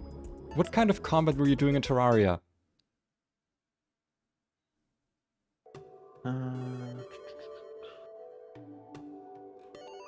Strip mine. Tap. Like tiller engine. Pass turn. Tiller engine? Wait, what is the... What does your deck do? Tiller engine is here because I have a lot of bounce lands in my deck. Okay, there we go. Wait, okay, let me actually read someone. I just want to, like, actually read her for once. the beginning of your end step, if a land enter the battlefield under your control this turn, and you control a prime number of lands, create Primordial Indivisible, and put that many 1/1 counters on it, as in the prime number. As in the particular prime number that activates the ability, yes. So 2, 3, 5, 7, 11, 13, 7. Okay, Jesus Christ. What an ability. What a card. Very cool card. I like it. Okay, I'm gonna play a forest. Just gonna start stacking them already, because I feel like I started too late with that last time. Now the question is sequencing.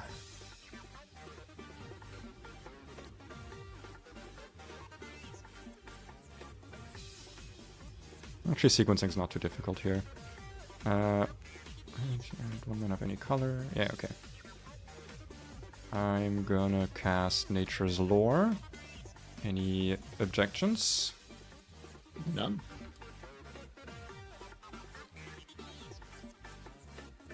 I think I'm just gonna go for basic forest. Wait, no, I don't need to go for basic forest. I'm not going for a basic forest. I was going to, but Hedge Maze is actually going to be far more useful for me. And let's surveil. What do we got? Okay, listen. Game. I have 17 categories of cards in my deck. You can give me more than one for each game. You know, maybe not just mana dorks. You know, when I say I want some ramp, I don't want all of the ramp at once. I'm gonna put the halfling in my graveyard. What the fuck is going on, man? I don't know. I have no idea. Play Incubation Druid, and he enters with a 1/1 counter. So you can tap for many manas. I need card draw in this deck, man. I don't know if I'm just like getting screwed. But I need more card draw. I need any card draw. I'm gonna tap Straight Mine for a colorless, floating it. We're gonna play Simic Growth Chamber, bouncing the Straight Mine to my hand. Oh. Enters untapped because of Tiller Engine. It do. You're right, it do. Tap Simic Growth Chamber, plays a Moan. So I'm still streaming to you, aren't I? Oopsie. Yeah, I mean, I closed down that. I mean, yeah. I know you wouldn't. And there's Ziminy Cricket. And then I'm gonna go to end step, Zimone Trigger. I have 2 lands in play and a land entered play under my control. So Pay, I don't mind getting screwed every 4th game. I'm not playing those cards, Leo. No! The consequences of my actions. No! And I get Primo, the Indivisible, who is a 2/2 currently. But Ray, this is different. It's not every 4th game. It's 4 games in a row. This is different, okay? I can't believe this. I'm gonna go to end step and pass turn with 1 blue mana ominously open. Don't do that. Why would you do that? That's not... You can't do that.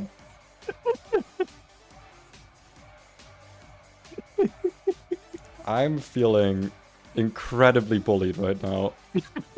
This is not... Okay, deck, don't screw me on this, okay? Don't screw me. You screwed me. Why would you screw me? You're the worst. Aww. I hate you. I hate you. I hate you. I hate you. I swear to God. Hold on, I'm just gonna write something down here. Needs more card draw? No. But yes, I should write that down.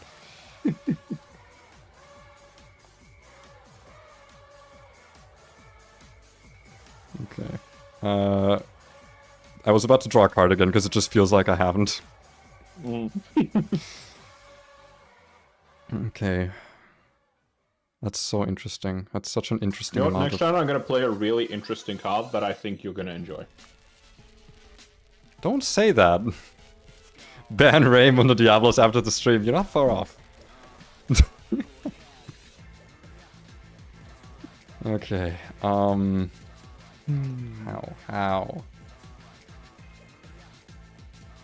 So I can tap currently for 1, 2, 3, 4, 5, 6, 7, 8 mana.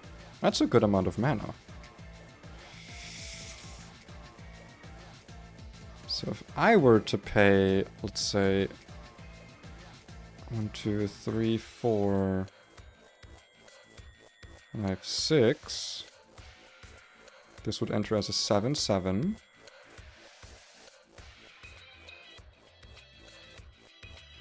Does it enter as a 7/7? Yeah, it does. That resolves. That is so interesting, Mr. 1 blue mana ominously open. I know the kind of player you are. I know you wouldn't just say that. I mean, I know that you would, but specifically because we're on stream and you want me to be sad. No, I've done that when we're off stream as well. Before. That's true, you have. I'm gonna play the Great Henge because I have control a creature with the 7 power. Mm-hmm. Does it resolve? It does. Yay. So I'm gonna tap it for 2 mana. I'm gonna gain 2 life. And I'm gonna play Fanatic of Ronus. Like, legitimately, you are probably gonna Put a mess 1/1 me counter up. on it. And draw a card. No, but you see what I mean, right? You look at my graveyard. You can see what I mean with one type of card right now. I would really like some non-ramp at some point. Yeah, well, You totally. know, at some point, you know... anyway, maybe this is not ramp. Maybe it's something else. It's fine. I actually know this is good. I'm actually okay with this. Well, I don't have haste, so don't do anything. Field research being scorned over here. Yeah. What did field research do again? Field research. Wait, where is that?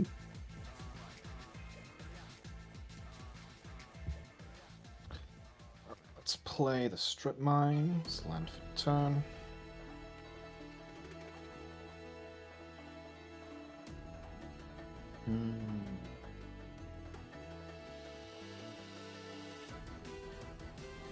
Field research, draw 2 cards. But I wouldn't have been able to do anything with field research right now. No, you're right though. I mean, it would be nice. Yeah, what did you play? Sorry. Strip mine. No. What? Do you have like a soft landfall theme? No shit! I didn't know that. At the I beginning thought of you your were just like an if honest a math lover. I thought you were just entered the battlefield under your Yes. control this turn, yes. and I have to control the number of lands I have Yes. in order to make sure that I get the primo. Oh, I thought you were just gonna be really honest and play 1 land a turn, just get a stronger primo every turn. I mean, once you get higher into the numbers, the space between the valid and the What do you invalid mean? numbers is going to What increase. do you mean you use synergy and combos? You can only do 1 thing per card. Come on. Shut your mouth. We all know you can only do 1 thing per card. What do we do here? I do think I'm not in the worst position right now, but I'm also not in a great Oh, position. like you're genuinely in a very good position. I'm kind of. Well, I mean, I'm also struggling. out of cards in my hand, but yeah, you know, yeah. it's only so long that I can like top deck good shit.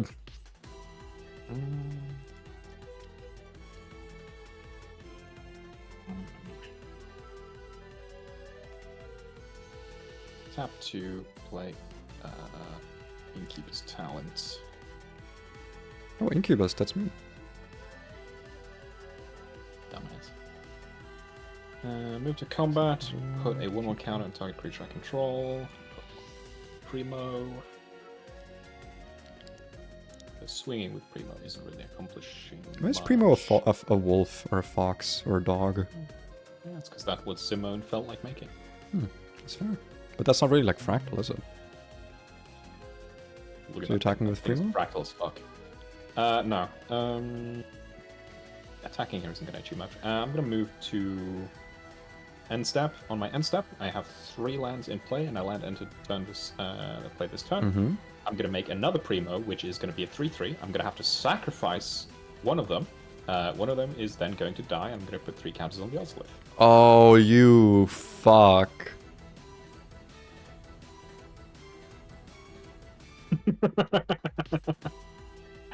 Oh, I see what you're up to. You just saw it. You just saw it. I see what you're up to now. Ah, I see it. With my big brain, yes. Oh my fucking god. Do I have any ramp spells left in this deck? I swear to god, man. Control all of them. It feels like it. And the thing is, like, you have a giant fucking Verazol that can just swing out, and the one thing that I have in hand that might actually help deal with Verazol doesn't actually deal with Verazol, it just makes him worse. I do have an idea. I'm really getting scared of that Ozolith, to be honest. Because we're kind of going to be in like a 1-1 counter race here. Yeah, But Primo is not commander damage, right? correct. It's not commander damage.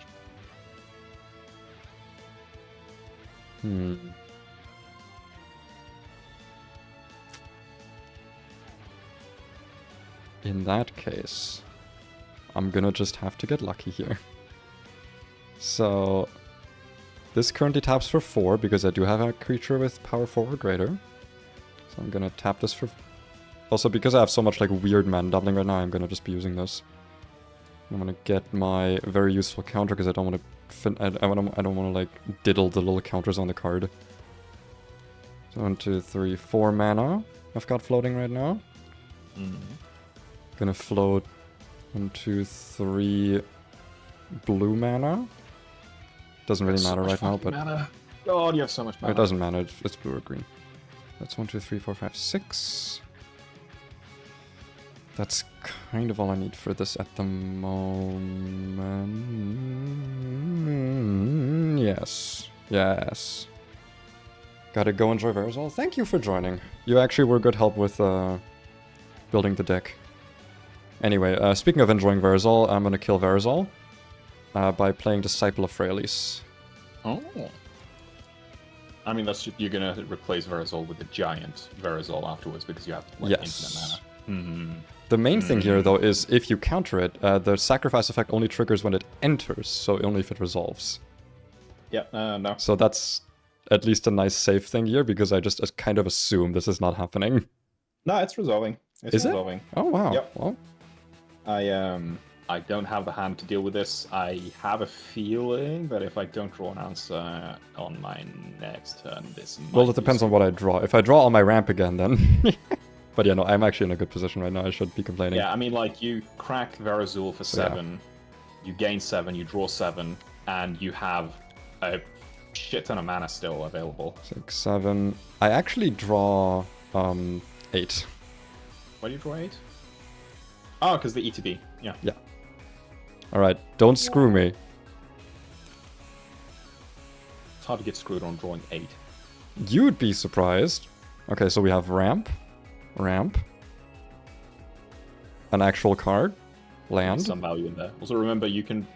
What, Yes. you have... How much mana do you have? 1, 2, 3, 4, 5... You still have 7 mana. You can still replay Verazul. I know.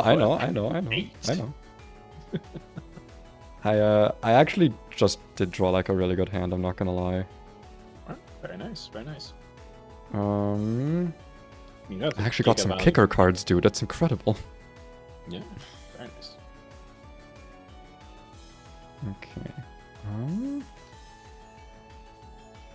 Do I need to play Verazul now is the question. I do want to, I guess.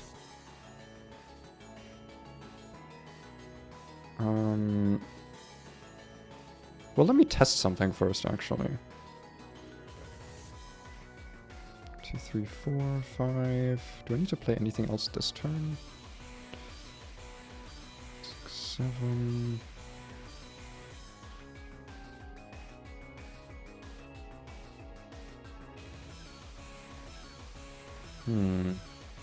See, now I'm in the area of like, how do I sequence this, right? Because I draw so many things in one turn. I didn't play a land yet this turn, did I? You have not played a land this turn. Because I didn't have any. Okay, let's play my first actual forest here. 6 and 8 mana total. Well, 9 actually, because with 1, 2, 3, 4, 5, 6, 7, 8. Yeah, not 9. So I could do something like 1, 2, 3, 4, 5, 6, 7, 8, 9. That actually is like perfect. Gonna play Innkeeper's Talent. I guess we both like that. Any? Yeah, I did remember to do it. I'm gonna level it up immediately to level 2. Yeah, that. I'm assuming I can do that, right? Yeah. Yeah. Then I'm gonna. So that's 2, 3 mana. I am going to play Verazol again for 4 this time. Unless you have something to say about it. No response. He enters with. Screwed. He enters with 2 extra 1 encounters actually because I'm using the Great Henge and Biophagus for it. So he enters as a 6/6 for 4. And then, with my last 2 mana, I'm going to play Lightning Greaves and equip them for free. Wait. Yeah, that's... Yeah. I was like, I'm gonna get the ward first, and then I'll get the Shroud, because now you can't remove them anymore. Might be game. Might be game. I am just gonna say, if it's not game, I will win next turn. I think. No, like, I need a... I don't even have the mana to... Like, even if I draw an answer, I don't actually have the mana to play it. Like, I need, like, a Cyclonic Rift. No, I just win next turn. I'm gonna pass, but on combat, I get another 1/1 counter. Which I'm actually gonna put... Oh no, I don't have the one that gets bigger. That makes me more mana. I'm gonna see what I draw, but other than that, let's see. Yeah, no, Crop Rot does not help me. Yeah, that's fair. This was my hand I'm scooping. That's... If I kept more correct mana up, if I could have gone for a Repulsive Mutation on your Disciple of Freyles, which I think could have blown you out. Wait, how does this count up to 1 target spell equal to the you have the greatest in your power among creatures you control? That would have been expensive for you. I would have had to go for like 4 or 5 with it, maybe. Yeah, you don't 4. have 5 mana, don't you? Yeah, no, I have to go Repulsive Mutation 4, which could have pushed the Primo. Actually, in that case, I wouldn't have had Innkeeper's Talents, it would have get Primo up to 4. So you would have had to pay... Nah, you would have been able to play Disciple of Freyles and resolve it anyway. You would have less mana left over afterwards, but you still would have been able to get that big draw, so yeah. No, the reason I'm saying I would have won is that now with all this mana and stuff, I would have just been able to pass with Surge. Yeah. Yeah, so that would have been... I would have probably leveled up Innkeeper's Talent before that, so that would have been, what, 16 1/1 counters on everything? Yeah, that would have been game, definitely. Yeah. Nice, well played. Yeah. Okay, so when you don't get entirely screwed, this is something. I do think I need some more small card draw. Yeah, maybe. But I also think I got some, like, really weirdly unlucky hands there. By the way, the card I was talking about that's, like, actually really fun and interesting, Trade Routes, is a very funky card. I know that one, yeah. Yeah, this was a good game. Some good games. Zimone is, like, this Zimone deck, it's not very good. It's funny, it's not very good. That's fair, that's fair. Yeah. Like, you could do this some is fun though. stuff. I'm gonna haste it along a little bit because my girlfriend just asked for some pain meds, and I've been I'm overscheduled anyway because I said short stream and we're over 3 hours in. Yeah. Now you take care. I'm yeah, it's very fun also. Very fun. Who just joined? Never mind. It's just my girlfriend texting me. Some time. Yeah. Listen. All I'm saying is we didn't have 0 viewers, so you can absolutely stream Magic. Yeah. And I'd be there for it. I'd be down. Because I've been enjoying the... I need to do deck building more alone, but it definitely helps having you here. I'm not gonna lie, it definitely helps having you kind of push me a little also, bit. like, I do kind of know what you look for in decks as well, so I'm Yeah. not just gonna like feed you the CDH mulch that everyone else is probably Yeah, would give you. But yeah. All right. I'm gonna head off. Thank you guys for watching. Thank you, Marty, for joining. I didn't link his channel. Do you want to post it in the chat quickly? Yeah, give me a sec. I'll Yeah, go. you can do that. And my chat. no news There from may or me. may not be a stream up soon. That I'm Maybe. hoping to do something. Ooh, more if you want more magic, go his way. I'm probably gonna be doing a lot of Cobblemon in the next few days. So I don't know how much more magic you're gonna get. If you're joining for magic, go to Marty's place. I'm gonna be there as well. Yeah, I mean, Probably. there might be some magic content, and I'm also playing around with the idea of maybe actually starting up a game of Warhammer 40k Rogue Trader on stream. Ooh, that could be interesting. I might hook you up with some people, but that depends on how things go. Because I was invited to like a VTuber D&D thingy, so. Oh no, this is the video game one. I see. Kind of like the Baldur's Gate one. Ah, I see. I need to finish Baldur's Gate. But yeah, anyway, that's all there is to say from me. I would say I'm working on videos, but I didn't work on videos the last 3 days, so it would be a lie. But they are, like, the scripts are ready. So, you know, small victories. Anyway, thanks for watching. Thanks for stopping by. And I will see you in the next stream as soon as Marty posts his channel link in the chat, because I don't want the stream to I've end. already done that. You have? I don't see it. Yeah. What? Oh, maybe it's like. I think links Oh, are it's maybe not allowed. showing on the. It's not showing on the stream chat, but it is in the. I don't see it on the YouTube chat either. Oh fuck! Maybe it's Can like. you just send it to me, actually? Quickly? Yeah, I'll send. On Discord. And then I'll put it in the description. Okay, so check the description, and I'll see you in the next stream. Have a good one. Bye! Bye bye. Bye bye.